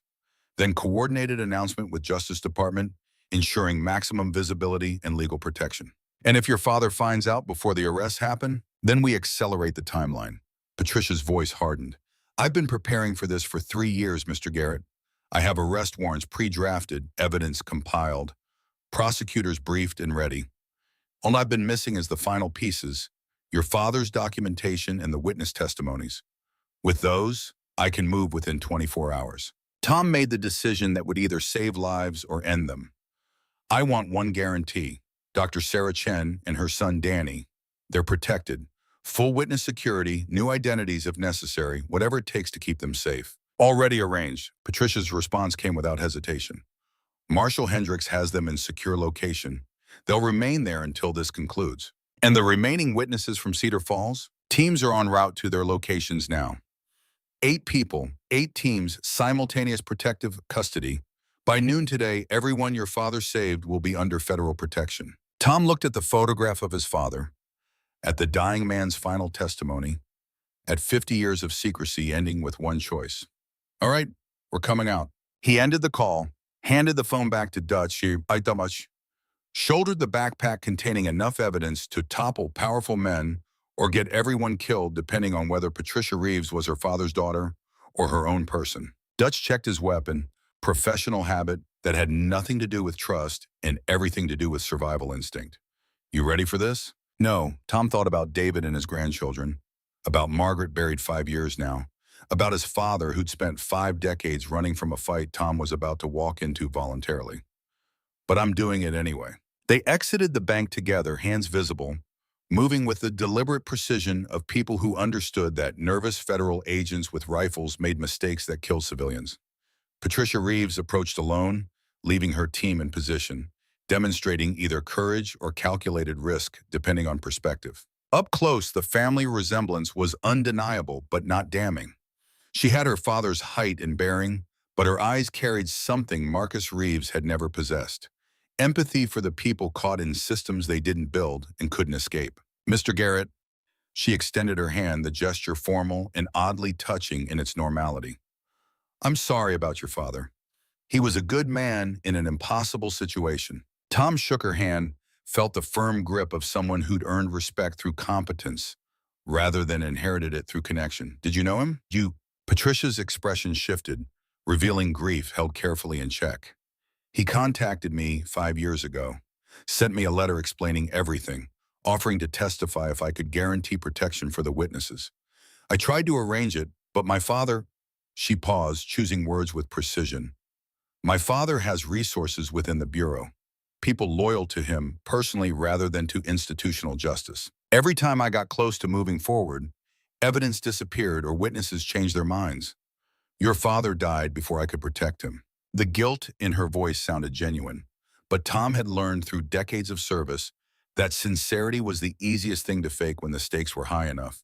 Show me the arrest warrants, the ones you claim are pre-drafted. Patricia pulled a folder from her vehicle, handed it to Tom. Inside, official federal warrants, properly formatted and signed by federal judges, charging Marcus Reeves and Richard Malthus with conspiracy, treason, weapons trafficking, and murder. The legal language was dense but damning, specifications detailed enough to suggest serious investigation rather than political theater. Dutch read over Tom's shoulder, his experience with military legal proceedings allowing him to assess authenticity. These look legitimate. Judges are solid, not political appointees, career federal bench. If she's running a con, it's the most elaborate one I've seen. Tom handed the warrants back, made the calculation that defined the next hours. He pulled the backpack around, opened it, showed Patricia the contents without surrendering them. My father's journal, Richard Wilson's evidence package, video testimonies. And this. He held up the photograph of his father's deathbed testimony. Legally witnessed, notarized, admissible in court. Patricia's hands trembled slightly as she reached for the photo, caught herself, pulled back. May I? Tom handed it over, watched her face as she read his father's final testimony, saw something crack in her professional composure. She's crying. The realization hit Tom with unexpected force. The FBI deputy director was crying over a photograph of a dying man's confession, tears running down her face despite the assembled federal agents and tactical situation and every incentive to maintain authority. I'm sorry. Patricia wiped her eyes with the back of her hand, the gesture human and vulnerable in a way that made Tom's tactical assessment shift. I've been chasing this for 3 years, watching my father destroy lives, corrupt institutions, pervert everything my career was supposed to represent. And I couldn't stop him because I couldn't prove it. She looked at Tom, eyes red but determined. Your father just gave me that proof. Legal, documented, impossible to dismiss. This ends today. Tom glanced at Dutch, saw the Master Chief's subtle nod, the kind of nonverbal communication that came from shared combat experience. He made his choice, pulled the backpack off completely, handed it to Patricia. Everything's in there. Use it well. Patricia accepted the backpack like it was sacred, precious cargo that contained justice compressed into documents and digital files. Thank you. Then quieter. Your father would be proud. The sound of helicopter rotors cut through dawn air, approaching fast and low. Military flight pattern rather than civilian. Patricia's radio erupted with urgent chatter, her team identifying the aircraft as unauthorized, possibly hostile, definitely not part of the FBI operation. Tom's tactical instinct screamed warnings before his conscious mind caught up. That's not rescue, that's assault. He grabbed Patricia's arm, pulled her toward the cover of the bank building. Get your people inside. Now. Patricia was already moving, shouting orders. Federal agents responding with trained precision, establishing defensive positions as the helicopter descended into the street 50 yards from the bank. Not a commercial bird. This was military surplus, the kind that third world militaries sold to private contractors when American aid money ran out and maintenance costs exceeded budget allocations. The side door slid open before the skids touched pavement. 4 men emerged, tactical gear and automatic weapons, moving with the coordinated efficiency that marked Special Forces training. The kind of skills you didn't forget even after retirement turned you into a civilian contractor with flexible ethics and substantial income. But it was the 5th man who made Tom's world narrow to a single point of focus. Older, moving carefully but with undeniable authority, wearing a coat that couldn't quite hide the general's bearing he'd spent 60 years cultivating. Marcus Reeves stepped onto American soil like he owned it, and Tom supposed in a way he did. When you'd been selling pieces of it to foreign powers for half a century, ownership became complicated. Patricia, Reeves's voice carried across the distance, amplified by decades of commanding men and expecting instant obedience. Put down your weapons, stand down your team. This doesn't have to end badly. Patricia had the backpack clutched to her chest, evidence that could destroy her father compressed into documents and electronics. Father, you're under arrest. Warrants have been issued. Surrender peacefully. Reeves laughed, the sound carrying genuine amusement. Warrants signed by judges I've known for 30 years. Judges who owe their appointments to political pressure I've facilitated. Judges who will discover sudden scheduling conflicts before any trial begins. He gestured to his contractors. You're not arresting anyone today, daughter. You're making a choice. Family loyalty or misplaced idealism. Tom watched Patricia's face, saw the war happening behind her eyes, decades of training and duty colliding with the biological imperative that made betraying family feel like cutting off pieces of yourself. She'd spent 3 years investigating her father, building a case, preparing for this exact confrontation. But preparation was theoretical. Execution was visceral. Her hand moved to her sidearm. I choose justice. The first shot came from Reeves's contractors, not aimed at Patricia, but at the federal agents flanking her. The tactical calculation that killing subordinates demoralized leaders faster than direct confrontation. Two agents went down, body armor catching the rounds, but kinetic impact putting them on the ground. Patricia returned fire, her team engaging with professional discipline, and the street transformed into a combat zone. Dawn light illuminating muzzle flashes and cordite smoke. The kind of violence that American cities weren't supposed to see. The kind that happened in other countries where rule of law meant whoever had more guns got to write the rules. Tom grabbed Dutch, pulled them both behind a vehicle as rounds snapped overhead. We need to move. Get to Elizabeth and Titan. Extract before this gets worse. Dutch pointed toward Patricia, still standing exposed, still fighting despite the tactical insanity of facing automatic weapons with a pistol. She's got the evidence. We leave, it leaves with us, or dies with her. Tom made the calculation, the kind that defined whether you were a warrior or just someone who'd worn the uniform without understanding what it demanded. He rose from cover, SIG up, firing controlled pairs at Reeves's contractors, each shot a commitment to a fight he'd thought he'd left behind decades ago. One contractor went down, Tom's rounds finding gaps in body armor the way muscle memory taught skills that age couldn't erase.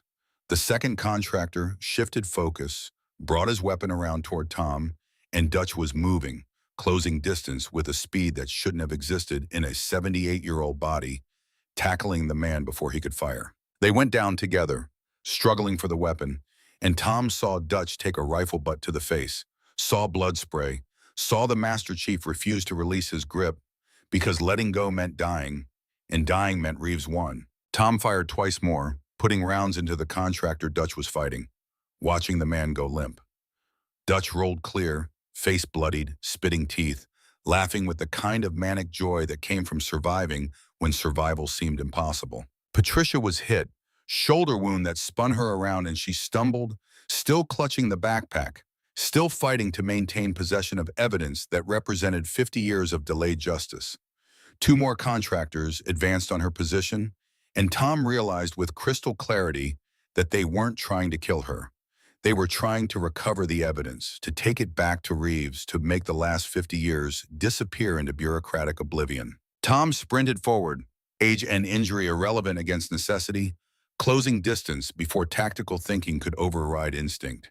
He hit the first contractor low, football tackle that sent them both crashing into parked vehicles, metal crunching under impact. They rolled, struggled for position, the contractor younger and stronger, but Tom carrying decades of experience that compensated for physical disadvantage. The contractor's hand found Tom's throat, squeezed, cutting off air supply, and Tom felt darkness encroaching at the edges of his vision, felt his body starting the shutdown sequence that came when oxygen stopped reaching the brain.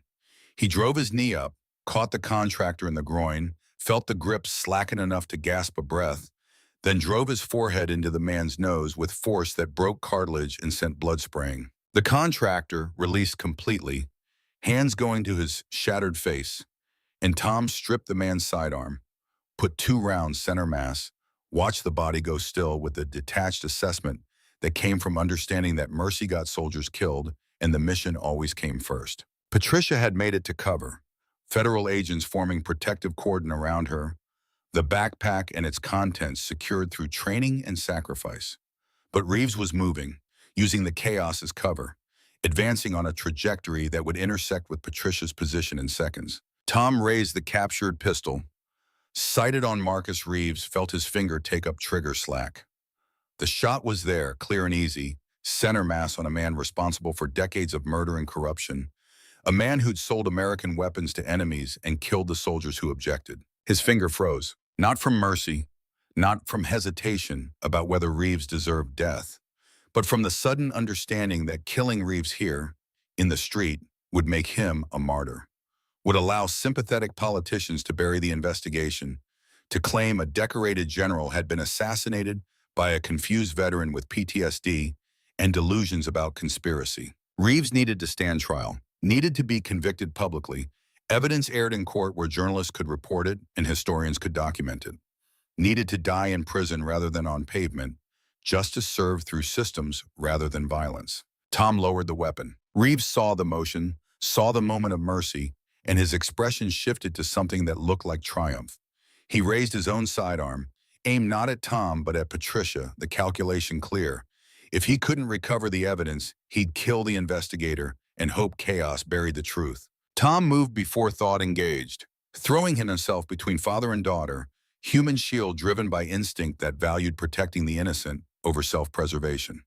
The shot came, impact like being hit with a sledgehammer, body armor catching the round but kinetic energy driving breath from lungs and sending Tom to the pavement. He lay there, stunned, watching the world move in slow motion as Patricia returned fire, her shot striking Reeves' center mass. Watching the general, the traitor, fall backward, weapon clattering from his hand, blood spreading across expensive coat. Dutch was suddenly there, hands on Tom's shoulders, pulling him to cover, Master Chief's voice cutting through the ringing in Tom's ears. "Stay with me, kid. You're not dying today. Not after coming this far." Tom's chest felt crushed, breathing painful but present, and he realized the armor had held, that he'd survived to face whatever came next. "Did we get him?" His voice came out as a wheeze. Dutch glanced toward where Reeves had fallen, federal agents securing the scene, medics rushing forward. "Yeah, we got him. But Tom," the sound of sirens approaching. Local police responding to reports of automatic weapons fire in downtown Port Angeles. Civilian authorities arriving to find federal agents and dead contractors and a general bleeding out on pavement. Patricia appeared above Tom, face pale, shoulder bleeding through field dressing, still clutching the backpack. "You saved my life." Tom coughed, tasted copper, felt ribs grinding in ways that suggested cracks if not breaks. "Just returning the favor. You're saving the witnesses." Patricia's radio crackled with multiple transmissions. Field teams reporting successful protective custody of the Cedar Falls witnesses. All 8 secured, all alive. The 50-year hunt finally ending not in more deaths but in safety. She smiled, expression carrying relief and vindication in equal measure. "We got them, all of them. Your father's mission is complete." Tom's vision blurred, whether from pain or emotion he couldn't determine. He thought about his father, about Colonel James Garrett, spending 5 decades running from consequences while trying to protect people he'd never met, carrying the weight of choices that cost him family and peace and any chance at normal life. But those 12 witnesses were alive, had survived because one man refused an unlawful order and spent the rest of his life paying for that refusal. And now his son had finished it, had brought the evidence into light, had forced the reckoning his father never lived to see. Tom closed his eyes, let Dutch and the medics work on him, felt Titan's wet nose against his hand. The dog had somehow made it from Elizabeth's vehicle, had followed Tom into danger because that's what loyal animals did, had survived one more fight in a life defined by service and sacrifice. "Good boy." Tom's hand found Titan's head, scratched behind the dog's ears with fingers that trembled from shock and exhaustion. "We did it. Mission complete." Titan's tail wagged once, weak but present, the dog understanding that they'd survived, that the night's violence had produced something worth preserving, that sometimes old warriors got to win instead of just dying well. Patricia's phone rang. She answered, listened, face cycling through surprise and something that looked like vindication. When she ended the call, she looked at Tom with expression that carried the weight of systemic change finally happening after decades of resistance. That was the Attorney General. Senator Malthus just resigned, effective immediately. He's negotiating surrender terms through his lawyers. She paused, making sure Tom understood the magnitude. "It's over. The conspiracy, the cover-up, all of it. We broke them." Tom thought about Wilson dying in a hospital, about his father's teammates killed over decades, about 4 of Dutch's men dead tonight, buying time for justice. "What's the body count?" "Too high." Patricia's voice carried appropriate grief, but lower than it would have been if you'd stayed silent. Sometimes the only way to stop evil men is to force them into light. The medics loaded Tom onto a stretcher, professional care that felt surreal after hours of combat and flight. Dutch walked beside the stretcher, moving like someone held together by willpower and spite, the Master Chief refusing to admit injury until his people were secured. Elizabeth appeared at the ambulance, tightened in her arms despite the dog's weight, determination overriding her illness. I heard shooting. Thought you were dead. Not yet. Tom managed a smile that hurt his cracked ribs. Still got some fight left. Your father would be proud. Elizabeth's eyes held the grief of a woman who'd lost her husband to the same conspiracy, who'd spent 25 years watching Richard Wilson document crimes he couldn't expose. You finished what they started. The ambulance doors closed, separating Tom from the scene, from the evidence and the bodies, and the beginning of investigations that would consume years of legal proceedings. But through the window, he saw Patricia coordinating with her team, saw federal agents securing the scene, saw the machinery of justice finally engaging gears that had been frozen for half a century. Dutch sat across from him in the ambulance, face swelling from the rifle butt, missing teeth, bleeding from cuts that needed stitches. The Master Chief looked at Tom and grinned, blood on his teeth, joy on his face. Your father and I used to talk about this night, what it would feel like when we finally stopped running and started fighting back. He always wondered if we'd live to see it. Did you think you would? Dutch's laugh came out wet and painful. Hell no, thought we'd all die hiding, taking our secrets to unmarked graves. But your father had faith, believed someday someone would be brave enough to finish it. He paused, measuring Tom. Didn't know it would be you, but I'm glad it was. Tom closed his eyes, felt the ambulance moving, felt Titan pressed against his side, felt the weight of 50 years lifting even as pain from the night's violence settled into bones that had already carried too much for too long. I just wanted to matter, to do something that meant my life wasn't wasted. Dutch's hand found Tom's shoulder, squeezed with surprising strength. Brother, you just saved 8 lives, brought down a general and a senator, and proved that honor still means something in a world that tried to make it obsolete.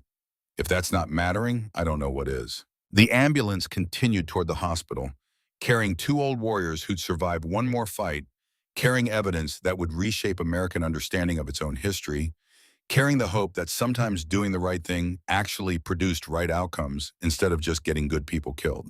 Tom thought about David and his grandchildren, about Margaret who died believing Tom had wasted his life on missions that didn't matter, about his father who'd carried guilt for 50 years and died without seeing justice. He thought about Sarah and Danny, civilians caught in someone else's war, now safe in federal protection because Tom had chosen to help strangers instead of turning them away. He thought about the witnesses, 12 ordinary people who'd survived because extraordinary men had sacrificed careers and families and peace to protect them. And he thought about Titan, pressed against his side, breathing steadily despite injuries and exhaustion. Loyal to the end, because that's what good dogs were. Living reminders that some things mattered more than survival, that purpose gave life meaning even when life became painful. The ambulance slowed, arriving at the hospital, doors opening to reveal medical personnel ready to receive casualties. Dutch stood, moved toward the exit, paused and looked back at Tom, toward Bone. Get some rest, kid. When you're healed, we've got work to do. 8 witnesses need their stories told. A trial needs preparation. Justice needs seeing through. He grinned through the blood and pain. We're not done yet. Tom smiled, felt it genuine despite everything hurting. Good. I wasn't ready to retire anyway. The medics wheeled him inside, Titan walking beside the gurney despite regulations saying dogs didn't belong in hospitals. The staff taking one look at the old canine's determination and deciding some rules mattered less than others. Tom's phone buzzed. Text from David. Are you alive? He typed back with fingers that trembled. Alive, come visit when safe. Bring the kids. Time to be a better grandfather. David's response came immediately. On our way. Tom set the phone down, looked at Titan, at the dog who'd saved his life tonight through detection and loyalty, and the willingness to fight when fighting seemed impossible. You and me, boy, we're going to teach my grandchildren what honor looks like. Going to show them that doing the right thing matters even when it costs everything. Titan's tail wagged, weak but persistent, and Tom understood the message. They'd survived, they'd won, and whatever came next, they'd face it together because that's what partners did. That's what family meant. That's what loyalty demanded when you'd been through hell and come out the other side with scars that told stories worth preserving. The hospital room's door closed, separating Tom from the chaos outside, giving him space to breathe and heal and process what the night had cost and what it had earned.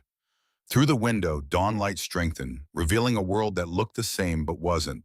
a reality where powerful men would finally face consequences and witnesses would finally speak truth without fear. Tom closed his eyes, felt exhaustion pulling him towards sleep, felt pain demanding attention his body couldn't spare. But beneath it all, he felt something he hadn't experienced in years: peace. Not the absence of conflict, but the presence of purpose fulfilled, of mission accomplished, of doing what his father had asked and what his own conscience demanded. He'd finished it. Whatever came next, trials, testimony, the grinding machinery of justice moving forward, he'd done his part, had honored his father's sacrifice, had protected the innocent, had proven that age didn't equal uselessness, that experience mattered, that sometimes the last fight was the one that counted most. Tom slept, Titan pressed against his side, both of them dreaming of quieter days ahead, of grandchildren and stories, and the simple joy of having survived long enough to see justice done. The night had taken its toll, but morning had come, and with it, finally, the truth. 6 months changed everything and nothing. The hospital became memory, 3 fractured ribs healing slower than Tom's pride could accept. The kind of injury that made breathing an exercise and stubborn determination for weeks after discharge. Port Angeles receded into news cycles. The firefight reduced to headlines that lasted 48 hours before America's attention moved to fresher scandals, newer crises, the perpetual motion machine of outrage that powered modern media.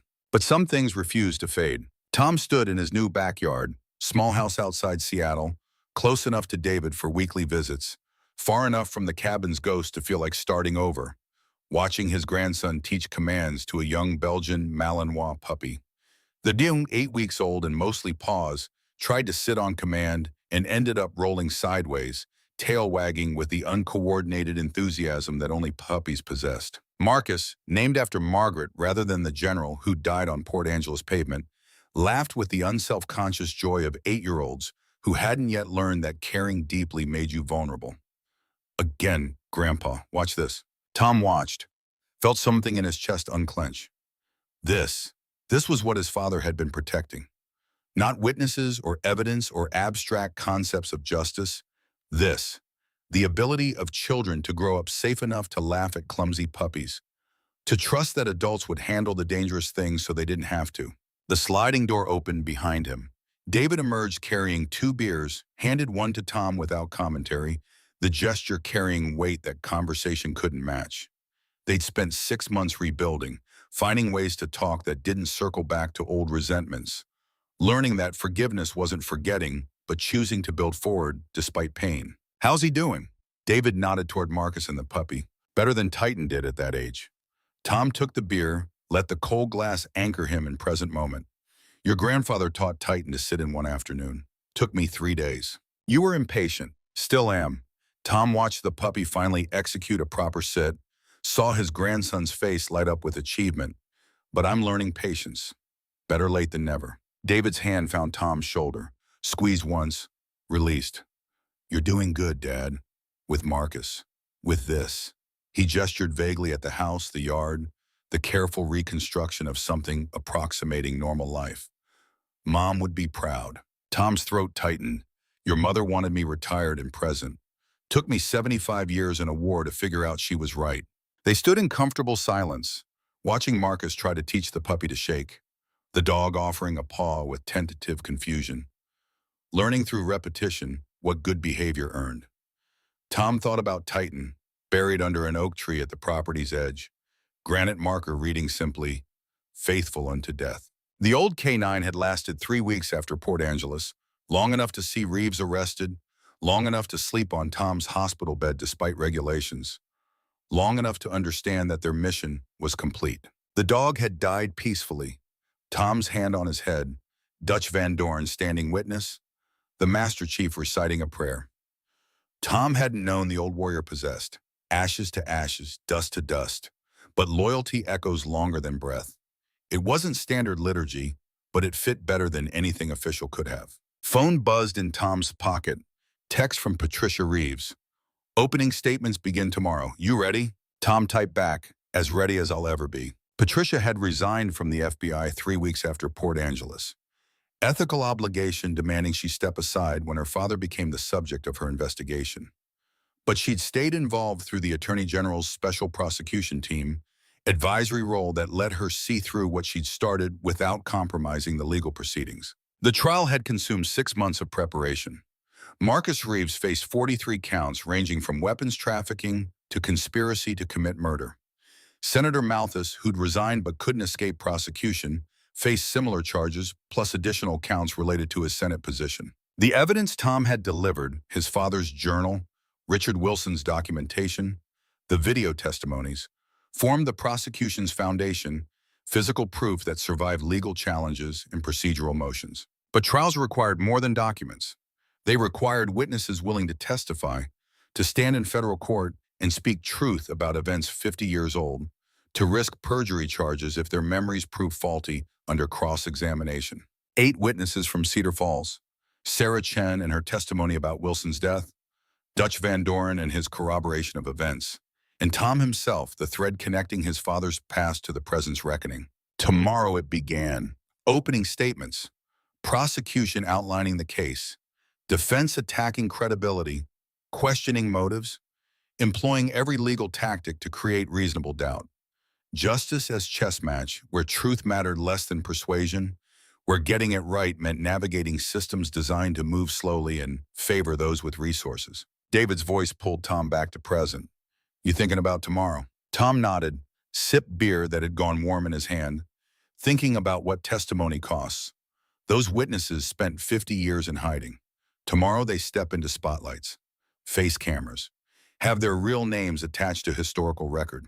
But they chose it. David's voice carried certainty Tom envied. Patricia said they all volunteered, wanted to testify, wanted their stories told. Wanting something doesn't make it less frightening. Marcus called from across the yard. "Grandpa, can we show Dad the trick?" Tom set down the beer, crossed to his grandson, knelt with care that accommodated still healing ribs. "Show me." The boy positioned himself in the puppy, executed hand signals Tom had taught him, modified K9 commands, simplified for civilian dog training, but rooted in the same principles Titan had learned. The puppy responded with surprising accuracy, sitting, staying, coming when called, behaviors building through patience and consistency. "He's learning fast." Tom scratched the puppy behind the ears, felt the small animal lean into the touch with trusting enthusiasm. "You're a good teacher. You taught me." Marcus's statement carried simple fact, no awareness of how deeply those words cut through Tom's accumulated guilt about absent grandfathering, about missions chosen over birthdays, deployments extended instead of attending soccer games. "I want to be like you when I grow up, a soldier who helps people." Tom's hands stilled. The puppy whined softly, sensing emotion shift. "Your dad was right. I was a soldier. But I missed a lot being one, so missed your dad growing up, missed years I can't get back." He met his grandson's eyes, saw David's features reflected at 8 years old, saw the kind of trust that demanded honesty. Being a soldier who helps people is good. Being a person who's present for family is better. You can do both, but it's hard, really hard. Did Titan help people? Tom thought about the dog, about 11 years of service across 3 deployments, about bombs detected and lives saved through trained nose and disciplined behavior, about the final fight where a K9 past his prime had chosen to engage anyway because his handler needed him. Titan helped more people than I ever did. He was a better soldier because he never forgot why we serve.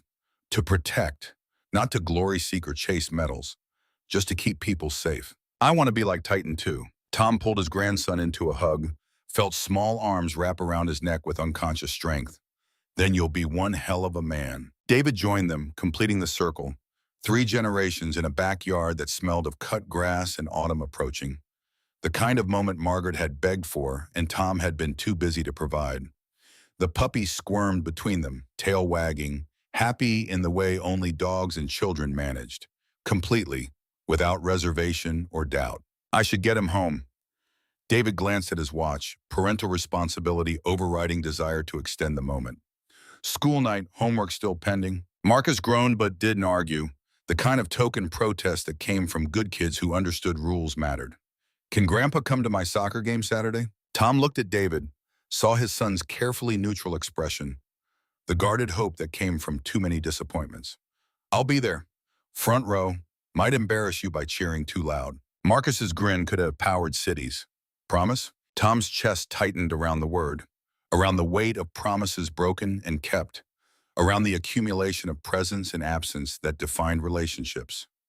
I promise, and I keep my promises now. They left as evening settled in, David's car backing down the driveway with Marcus waving through the window, the puppy barking goodbyes from Tom's arms.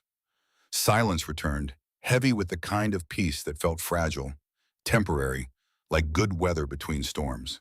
Tom fed the puppy, watched the small animal attack food with enthusiasm that made eating look like warfare, then settled into the recliner, not his father's, but similar enough to feel like continuity, and opened the folder Patricia had sent last week. Trial preparation materials, witness lists, evidence catalogs, the machinery of justice rendered in 3-ring binders and highlighted text. His own testimony outline occupied the top section.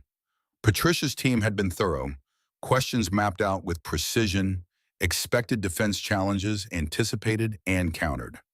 But reading it felt surreal, seeing his life reduced to bullet points and chronological narrative, decades compressed into pages designed to persuade 12 strangers that powerful men had committed crimes. The doorbell interrupted his reading. Tom checked the security camera, habit born from 6 months of wondering when Reeves's allies would make their move, when retaliation would arrive for sins of exposure, and saw Dutch Van Doren on the porch, holding a bottle that looked expensive and a bag that smelled like Thai food. Tom opened the door, stepped aside as the Master Chief entered with the ease of someone who'd been here before, who'd become something approximating family through shared combat and mutual survival. Brought dinner, figured you'd be alone tonight, dwelling on tomorrow. I was dwelling productively. Tom closed the door, accepted the Thai food with gratitude, reviewing testimony notes. That's what I said. Dwelling. Dutch set the bottle on the counter, began unpacking containers with practiced efficiency. You can't prepare more than you already have. At this point, you either trust the process or you don't. Do you trust the process? Dutch paused, met Tom's eyes with expression that carried 7 decades of watching justice fail and occasionally succeed. I trust that Patricia's team is competent. I trust that the evidence is solid. I trust that we did everything possible to force this into court. Whether 12 strangers vote to convict? That's beyond our control. We did our part. Now we wait to see if the system does its part. They ate in comfortable silence, pad thai and spring rolls, the puppy begging shamelessly until Tom gave in and shared a piece of chicken. Dutch watched with amusement that suggested he'd done the same thing with military working dogs, the unspoken bond between handlers who understood that service animals earned privileges. How are the others? Tom meant the witnesses, the 8 survivors of Cedar Falls, who'd spent 6 months in protective custody, preparing to testify about events 50 years old, nervous, determined. Dutch sipped beer, considering. Martinez called me yesterday, said he's been waiting for this moment since 1967. Said even if the jury acquits, he wants his testimony in the record, wants history to know what happened. And if Reeves walks, Tom voiced the fear that had haunted 6 months of preparation. If the defense creates enough doubt, if the jury decides old witnesses and old evidence aren't credible, Dutch's expression hardened. Then we've still accomplished more than your father thought possible. The conspiracy's exposed. The witnesses are safe. Malthus resigned. The system knows what happened. Even if prosecution fails, that's not nothing. It's not justice. Justice is what we're attempting tomorrow. Dutch's voice carried the weight of someone who'd seen enough injustice to recognize the value of attempting correction. Outcomes aren't guaranteed, but attempts matter. Your father tried. We finished his attempt. The rest is up to institutions designed to handle exactly this. Tom wanted to believe it, wanted to trust that systems function, that evidence mattered, that 12 strangers would see through expensive lawyers and political pressure to recognize truth. But he'd spent too many years watching institutions protect power, watching whistleblowers destroyed while corruption thrived, watching the gap between ideal and execution grow until cynicism became realism. The puppy climbed into Tom's lap, curled up with trusting abandon, small body radiating warmth. Tom's hand found the animal's head automatically, scratching with the precise pressure that dogs loved, the gesture soothing for handler and animal both. Named him yet? Dutch nodded toward the puppy. Rex, after the dog my father mentioned in his journal. The K9 who survived combat after everyone thought he'd died. Seemed fitting. Your father would approve. Dutch raised his beer in salute. To Rex, may he have a quieter life than his predecessors. They touched bottles, drank to Baz in second chances, to lives rebuilt from wreckage, and futures that looked different than expected, but maybe better for the deviation.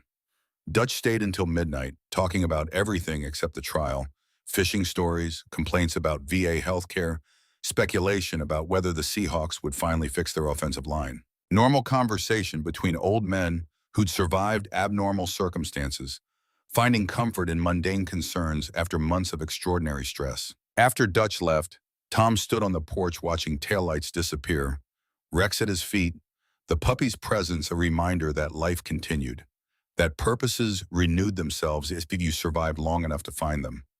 The night air carried autumn's approach, summer dying gracefully into harvest season, the kind of transition that happened whether humans paid attention or not.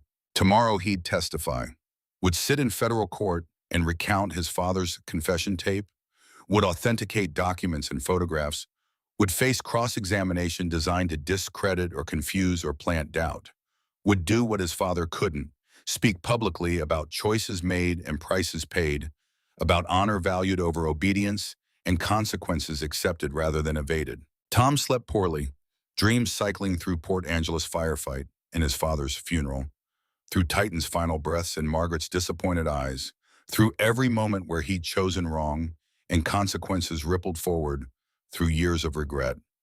He woke at 5, gave up on additional sleep, took Rex for a walk through pre-dawn quiet.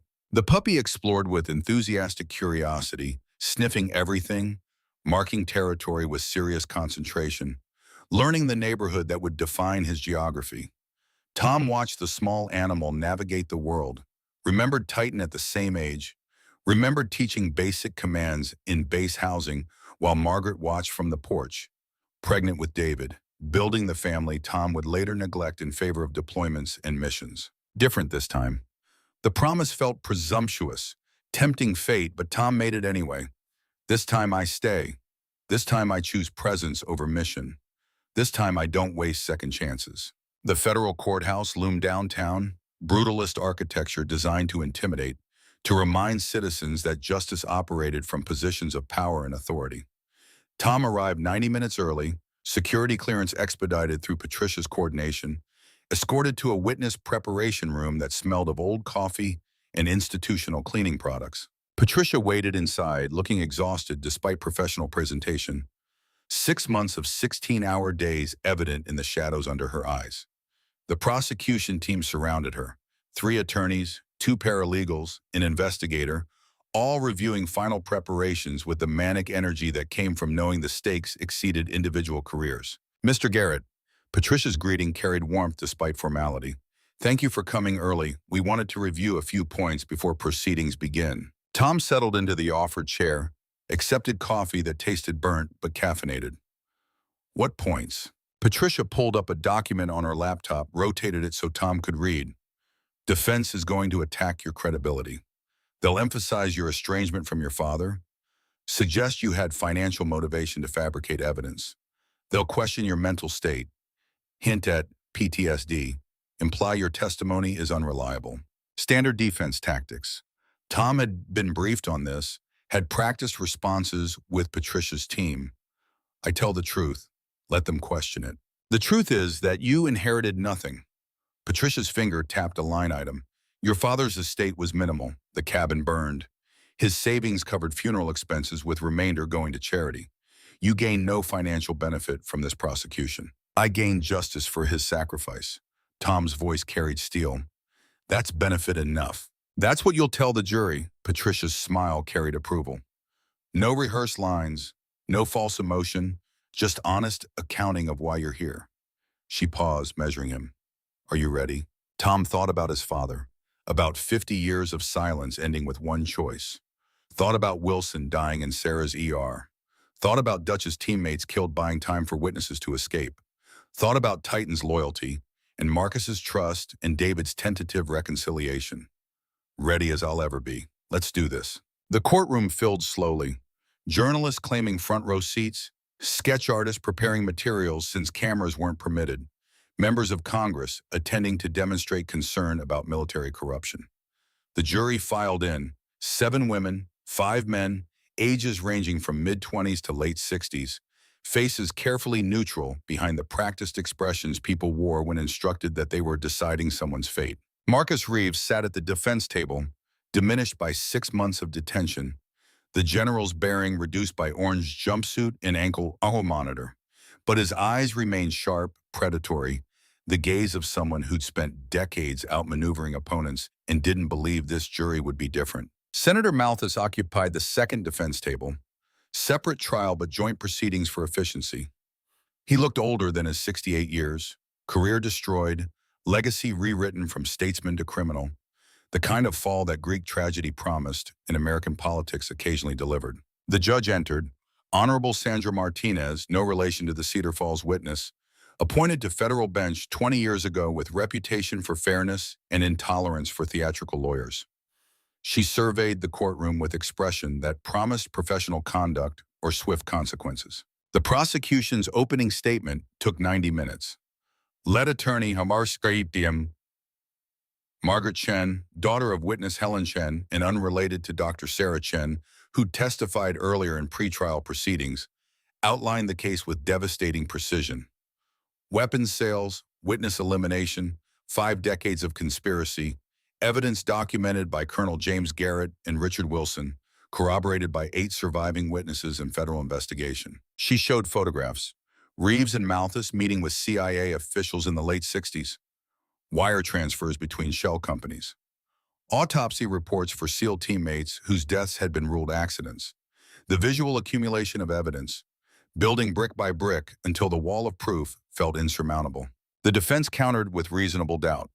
Reeves's attorney, Barchanim, expensive East Coast lawyer whose hourly rate exceeded most Americans' monthly salary, portrayed his client as decorated general, faithful servant of country, victim of conspiracy theory promoted by disgruntled veterans and grieving family members seeking scapegoats for personal failures. He attacked the evidence, old documents, questionable chain of custody, witnesses with imperfect memories.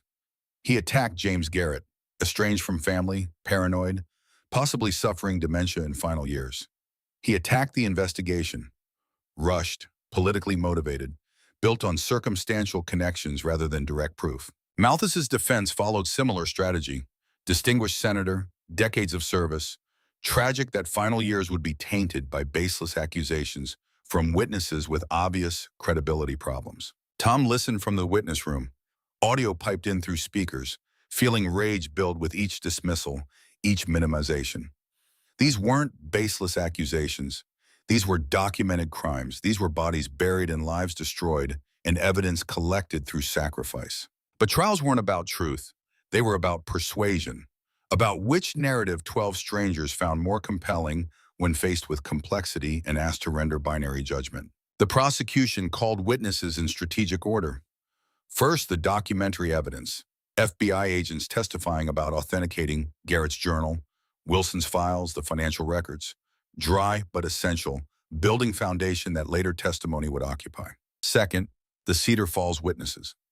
8 people, ages 78 to 85, taking the stand one by one to recount events from decades past, what they'd seen, who'd threatened them, how James Garrett's team had saved their lives despite orders to the contrary. Robert Martinez testified with voice that shook but didn't break. I saw American weapons loaded onto trucks bound for enemy territory. I was told I'd be killed if I talked. Colonel Garrett told me I'd be protected if I lived. I chose to believe him. Spent 50 years hiding. But I'm here now, speaking truth. The defense cross-examined brutally. How can you remember specific details from 50 years ago? How do we know you didn't confuse one event with another? How do we know you weren't paid to testify? Each question designed to erode credibility, to make the jury wonder whether old memories could be trusted. Martinez held firm. I remember because some things you don't forget. Watching people die, being hunted, choosing between truth and survival. Those memories don't fade, they sharpen. Third day of testimony, prosecution called Sarah Chen. The surgeon took the stand with professional composure.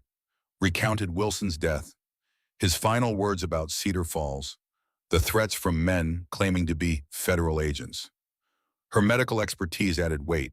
She could testify to exact timing, precise sequence of events, clinical details that corroborated Wilson's identity and cause of death. Defense tried to shake her. You're testifying about events that conveniently support the prosecution's narrative. Sarah's response came calm and clear. I'm testifying about what happened in my emergency room. The defense can question my objectivity, but they can't change facts. A patient died. He spoke specific words. Men threatened me. Those are observable events, not narrative constructions. Fourth day, Dutch Van Doren took the stand. The Master Chief's testimony carried weight that transcended words. 78 years old, multiple combat deployments, Medal of Honor recipient, the kind of witness whose credibility felt unassailable. He recounted serving with James Garrett, corroborated the Cedar Falls mission details, testified about 50 years of watching teammates die under suspicious circumstances. Defense attacked his friendship with Garrett. You were close to Colonel Garrett. You have emotional investment in protecting his reputation. Dutch's eyes went cold. I have emotional investment in truth. My friends were murdered. Colonel Garrett documented it. I corroborated it through independent research. The defense can question my motives, but they can't erase evidence. Fifth day, prosecution called Tom.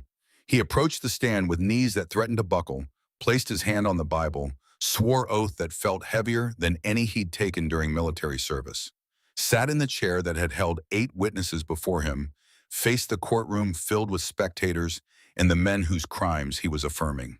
Patricia guided him through testimony, received envelope at father's funeral, found key to safety deposit box, discovered footlocker and mountain cash, listened to confession tape, read journal documenting 5 decades of crimes. Play the tape!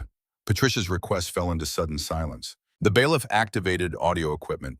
Tom's father's voice filled the courtroom, elderly and weak but unmistakable, confessing to refusing orders, saving witnesses, documenting conspiracy.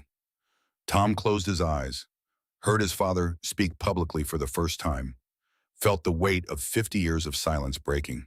When the tape ended, Patricia showed the photograph, James Garrett's deathbed testimony, handwritten sign testifying to Reeves's treason, legally notarized. She entered it into evidence without commentary, letting the image speak. Defense's cross-examination began with surgical precision.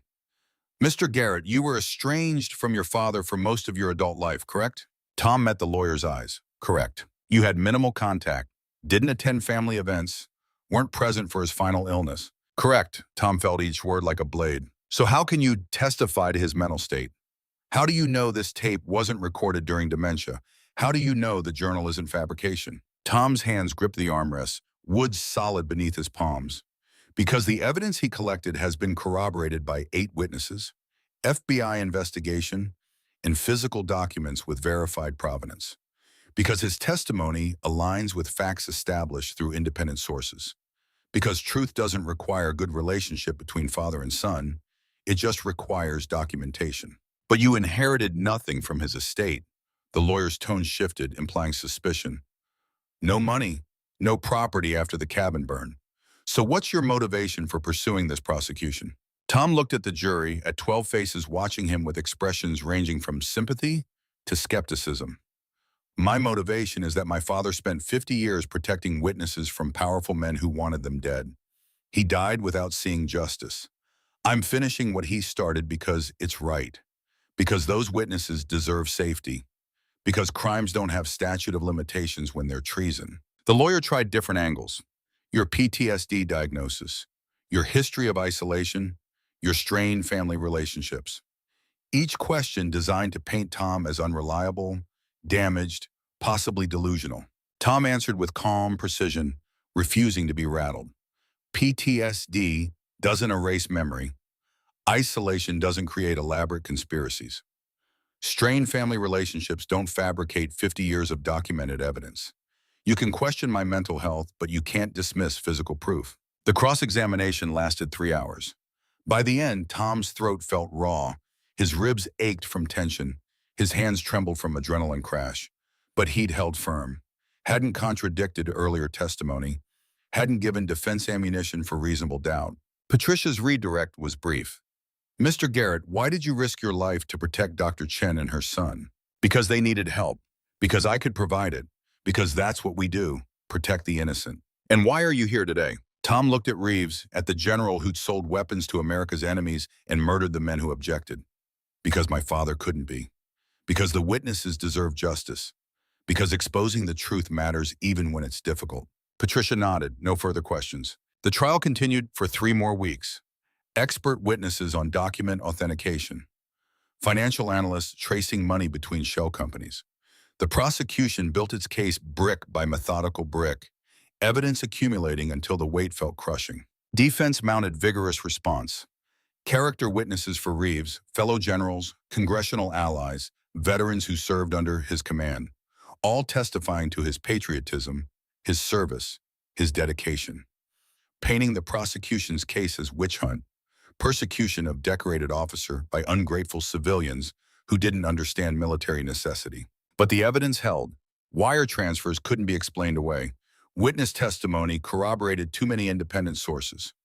The journal and Wilson's documentation aligned too precisely with verified facts. Closing arguments consumed full day. Prosecution summarized 5 decades of crimes, weapons sold to enemies, witnesses murdered, conspiracy protected by power. Evidence documented by 2 men who sacrificed everything for truth. Defense countered, decorated general, faithful service, circumstantial evidence, unreliable witnesses, reasonable doubt about every element of prosecution's case. The jury deliberated for 4 days. Tom spent the time at home with Rex, teaching the puppy commands, taking long walks, trying not to think about 12 strangers deciding whether his father's sacrifice mattered. David visited daily, bringing Marcus, filling the house with family that felt like anchor against uncertainty. Patricia called on the 4th day. Verdict's in. They're reading it in 30 minutes. The courtroom packed tighter than opening day, spectators sensing historical moment, journalists preparing narratives that would memorialize or dismiss the trial depending on outcome. Tom sat behind prosecution table, Dutch beside him, Sarah Chen on his other side, united by testimony and shared stakes. The jury filed in, faces carefully neutral, eyes avoiding both defense and prosecution. Tom's heart hammered against healing ribs. Each beat painful reminder that outcomes mattered, that justice delayed wasn't justice denied, but it wasn't justice guaranteed either. Judge Martinez addressed the jury. Has the jury reached a verdict? The foreman stood, woman in her 50s, high school teacher, the kind of person who'd spent career evaluating evidence and rendering judgment. We have, Your Honor. Tom held his breath. On the charge of conspiracy to commit weapons trafficking, how do you find the defendant, Marcus Reeves? Guilty. Tom's vision blurred.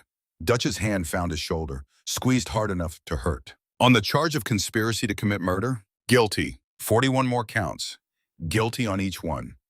The foreman's voice steady, emotionless, rendering judgment that would reshape American understanding of its own history. Senator Malthus's verdict followed identical pattern. Guilty across all counts.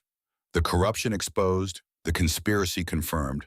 The truth validated by 12 strangers who'd listened to evidence and chosen to believe witnesses over power. The courtroom erupted. Journalists rushing for phones, spectators reacting with cheers or gasps, defense attorneys already preparing appeals. But through the chaos, Tom heard only silence, the kind that came when purpose fulfilled itself and left space where determination used to live. Patricia turned in her seat, eyes wet. We did it. Justice for your father. Justice for all of them. Tom nodded, couldn't speak, felt 50 years of weightlifting. Not completely. Reeves would appeal. The process would continue. Final resolution remained years away. But the first barrier had fallen. 12 citizens had looked at evidence and said, this happened. These men are guilty. Exposing the truth matters. Outside the courthouse, media scrum materialized instantly. Cameras and microphones, reporters shouting questions, security struggling to maintain perimeter. Tom pushed through toward the waiting vehicle, Patricia running interference, Dutch clearing path. One voice cut through the chaos. Mr. Garrett, do you think your father would be proud? Tom stopped, turned to face the camera, felt the moment's weight. My father spent 50 years protecting witnesses from powerful men. Today, those witnesses were heard. Those men were convicted. Yes, I think he'd be proud. He paused, measuring words. But more than pride, I think he'd feel relief. The fight's over. The witnesses are safe. Justice was served. Simple truth, unadorned by rhetoric or emotion. Tom climbed into the vehicle, let Patricia drive him away from courthouse, from cameras, from the machinery of justice grinding forward through appeals and sentencing. His phone exploded with messages. David, they did it. So proud of you. Dutch, drinks at my place. Everyone's coming. Sarah, thank you for finishing it. Elizabeth Wilson, Richard can rest now. But the message that mattered most came from Marcus, his grandson, not the general. Grandpa, I saw you on TV. You were brave. See you at Soccer Saturday. Tom smiled, felt tears finally coming. Let them fall without shame. Brave. His grandson thought he was brave. Not for combat or tactics or violence, for standing in courtroom and speaking truth when power wanted silence. 3 months later, sentencing hearing. Judge Martinez handed down terms that would keep both men imprisoned until death or infirmity made incarceration meaningless. Reeves received life without parole. Malthus received 40 years, eligible for compassionate release only if terminal illness was documented. Both men maintained innocence. Both promised appeals, but the appeals would fail. Evidence was too solid, conviction too clean, legal procedures too carefully followed. Tom attended sentencing with David and Marcus, wanting his grandson to see that justice, though slow, sometimes arrived. The boy watched with serious attention as the judge pronounced sentence, then asked questions Tom answered with honesty that didn't shy from complexity. Why did those men do bad things? Tom considered, weighing truth against age appropriateness, because they valued money and power more than doing right, because they thought being important meant they didn't have to follow rules. But rules matter. Rules matter. And when powerful people break them, it's everyone else's responsibility to hold them accountable. That's what your great-grandfather did. That's what I finished. And now, Marcus's question carried weight beyond years. Now we live well. We honor their sacrifice by building good lives. We remember, but we don't let it define us. Tom pulled his grandson close. We choose peace, family, love. The boy considered this, nodded with satisfaction that suggested understanding, then pointed toward the courthouse doors. Can we go home now? Rex probably misses us. Tom laughed, felt lightness that had been absent for decades. Yeah, buddy, let's go home. Driving back to Seattle, David navigating traffic while Marcus chattered about upcoming soccer game, Tom felt the past finally releasing its grip. Not forgotten, never forgotten, but integrated, understood. A chapter completed rather than a wound still bleeding. His phone buzzes, text from Dutch. Final witness relocation complete. All 8 in permanent housing. Your father's mission accomplished. Tom typed back, tell them they're free. Dutch's response came immediately. Already did. Martinez says he's taking up fishing. Tom smiled. Sounds perfect. That weekend, Marcus's soccer game. Tom arrived early, claimed spot on sideline, watched his grandson warm up with teammates. David settled beside him, brought coffee, the simple ritual of parents watching children play, the mundane beauty of normal life. Marcus saw them, waved enthusiastically, nearly tripped over the ball in his excitement. Tom waved back, felt something in his chest expand, the space where mission and duty had lived now occupied by different purpose. The game was terrible. 8-year-olds playing soccer looked more like enthusiastic chaos than coordinated sport. But Marcus scored once, pure luck as the ball deflected off his shin into the goal, and his celebration was so joyful that Tom found himself laughing until his ribs ached. After the game, ice cream shop tradition. Marcus covered in grass stains and pride, David quietly content, Tom discovering that happiness didn't require grand gestures or historical significance. Sometimes it was just chocolate ice cream with your family on Saturday afternoon. 5 years passed, not in a rush, the kind of passage that happened through accumulation of ordinary days, soccer games and birthday parties and family dinners. The patient accretion of normal life that Tom had once thought was weakness, but now recognized as strength. Rex grew into excellent companion, never quite achieving Titan's legendary discipline, but becoming precisely what Tom needed: faithful presence, enthusiastic greeting, reminder that loyalty was gift rather than obligation. Marcus grew too, childhood accelerating into adolescence. The boy maintaining closeness with Tom, that David had never achieved with his own father. They fished together, worked on cars together, talked about everything from school crushes to college aspirations, building a relationship that proved second chances worked if you committed to them. The witnesses scattered across America, living under new identities, finally free to exist without fear. Martinez sent Tom photos of fish he'd caught, peaceful retirement earned through 5 decades of survival. Sarah Chen completed her residency, became trauma attending at Seattle Hospital, occasionally meeting Tom for coffee to discuss the case that had changed both their lives. Dutch Van Doren lived to 82, passing peacefully with his SEAL team photograph beside the bed. Final words to Tom spoken over phone from hospice. Tell the young ones what honor means. Tell them service matters. Tell them old warriors can still win if they choose the right battles. Tom spoke at the funeral, eulogy that honored Dutch's service and sacrifice, that reminded everyone present that some men define themselves through loyalty to ideals rather than institutions, through protection of others rather than advancement of self. Patricia remained in Washington working with congressional committees on military accountability legislation, turning her father's crimes into framework for preventing future corruption. She and Tom maintained distant friendship, occasional emails and annual lunch when she visited Seattle.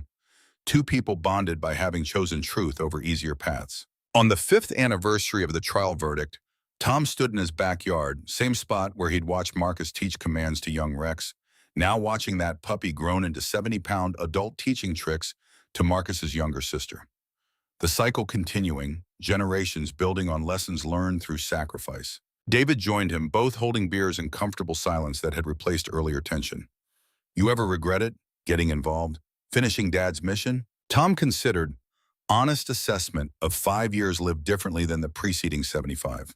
Every day. The cost was high. People died. I nearly died. We put family at risk. Those consequences don't disappear because the outcome was just. But, David prompted, but I'd do it again. Because the alternative was worse. Those witnesses would have died. Reeves and Malthus would have escaped justice. My father's sacrifice would have meant nothing. Tom paused, watched Rex respond to commands with precision that had taken years to train. Sometimes doing right hurts, but not doing right hurts worse. It just takes longer to feel it. David's arms settled around Tom's shoulders, the gesture rare and precious between men who'd spent decades building walls that were slowly being dismantled. You did good, Dad. Better than good. You finished what needed finishing. Tom leaned into the embrace, felt 5 years of rebuilding culminate in this moment. Father and son standing together watching the next generation play without fear because their grandfather had chosen courage when retreat would have been easier. That evening, alone with Rex, Tom opened the footlocker one final time. His father's journal, the photographs, Richard Wilson's documentation. Everything he'd surrendered to prosecution, but which had been returned after trial completion. Physical artifacts of 50 years of fear and documentation. He read his father's final entry, dated 2 days before the old man's death. Tom, if you're reading this, you have finished what I couldn't. You've brought justice to men who thought themselves above it. You've protected witnesses I saved but couldn't keep safe alone. You've proven that honor matters, that doing right costs everything, but the cost is worth paying. I'm proud of you. I love you. I'm sorry I didn't say it enough when I was alive to hear your response. Live well. Be present for your family. Don't make my mistakes. Choose love over duty when they conflict. The mission ends, but family endures. Yeah. Tom closed the journal, felt tears that had taken 5 years to fully process, let himself grieve properly for the first time. Not just for his father, but for all the years they'd lost, for the relationship that could have been if either man had been willing to bridge the distance duty created. But grief wasn't only about loss. It was also about recognition of what mattered, about understanding that some sacrifices weren't necessary, but others were essential, about learning to distinguish between the two before it was too late. Tom buried the footlocker beneath the oak tree next to Titan's grave, physical closure for chapter that would inform but not define the remaining years. He marked the spot with simple stone, inscription reading, "In memory of those who chose honor over ease." Not specific names, not elaborate tribute, just recognition that some choices mattered more than comfort. That character was built through decisions made when no one was watching and consequences felt overwhelming. Rex sat beside the grave, patient companion who didn't understand memorial but sensed importance, offering presence when nothing else could be given. Tom's hand found the dog's head, scratched with familiar precision, drew comfort from living warmth. Tomorrow, Marcus had a school presentation about family history, had asked Tom to attend, to talk about great-grandfather's military service, to help explain what sacrifice meant. Tom had agreed would tell age-appropriate version that emphasized protection of innocent rather than violence of combat, that taught children that serving something larger than self mattered. But tonight was for remembrance, for honoring the dead who'd made choices that cost everything but achieved purposes worth the price, for accepting that his father had been flawed and faithful, distant and devoted, broken by choices and unbroken in commitment to ideals.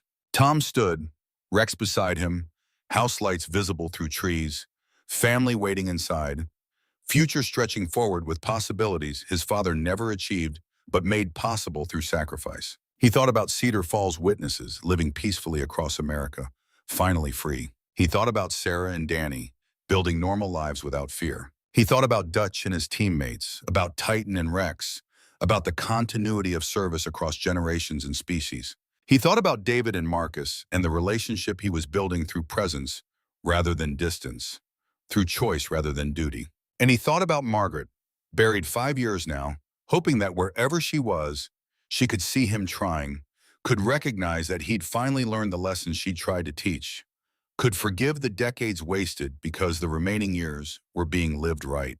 Tom walked back to the house, Rex at his side, the dog's collar jingling softly in evening quiet. Through the window he saw David helping Marcus with homework, saw his granddaughter playing with blocks, saw the ordinary beauty of family existing without crisis. He opened the door, stepped into warmth and light, and the sound of his grandson calling, "Grandpa, come help with this math problem." Tom hung his coat, kicked off shoes, crossed to the table where 3 generations sat together. Normal evening, regular family, the kind of moment his father had sacrificed for strangers, the kind Tom had neglected for missions, the kind that mattered more than medals or recognition or historical significance. This was the victory, not convictions or justice or vindication, though those mattered. But this, being present, being trusted, being part of something larger than self that didn't require violence or sacrifice, or choosing duty over love. Tom settled beside Marcus, looked at the homework with focus that would have seemed impossible 5 years ago, helped his grandson work through problems with patience his younger self couldn't have mustered. Rex curled beneath the table, head on Tom's feet, contentment radiating in ways that reminded Tom why dogs were called man's best friend. They understood that happiness wasn't complex, wasn't contingent on achievement or recognition, was simply presence and purpose and pack. Outside, night deepened. Stars emerged. The world continued its rotation without caring about human drama, about trials and verdicts and old men learning lessons decades late. But inside Tom's house, in this moment, everything aligned. Past integrated, present engaged, future possible. The mission his father started was complete. The witnesses were safe, justice was served, and Tom was finally, genuinely, wholly present for the people who'd needed him all along. He looked at David, at Marcus, at his granddaughter, at Rex sleeping peacefully, and felt something he hadn't experienced in 75 years of living. Not just peace, not just satisfaction, but the deep, bone-level certainty that his life mattered not for what he'd fought, but for whom he'd protected, not for missions completed, but for family preserved, not for past vindicated, but for future made possible. Tom smiled, returned his attention to Marcus's homework, and chose, again deliberately with full awareness, to stay present, to remain engaged, to build forward rather than dwell backward. The last century standing watch not over battlefield or mission, but over family and peace in the quiet beauty of normal life earned through sacrifice and claimed through choice. This was the ending his father deserved but never achieved. This was the beginning Tom had nearly missed. This was enough.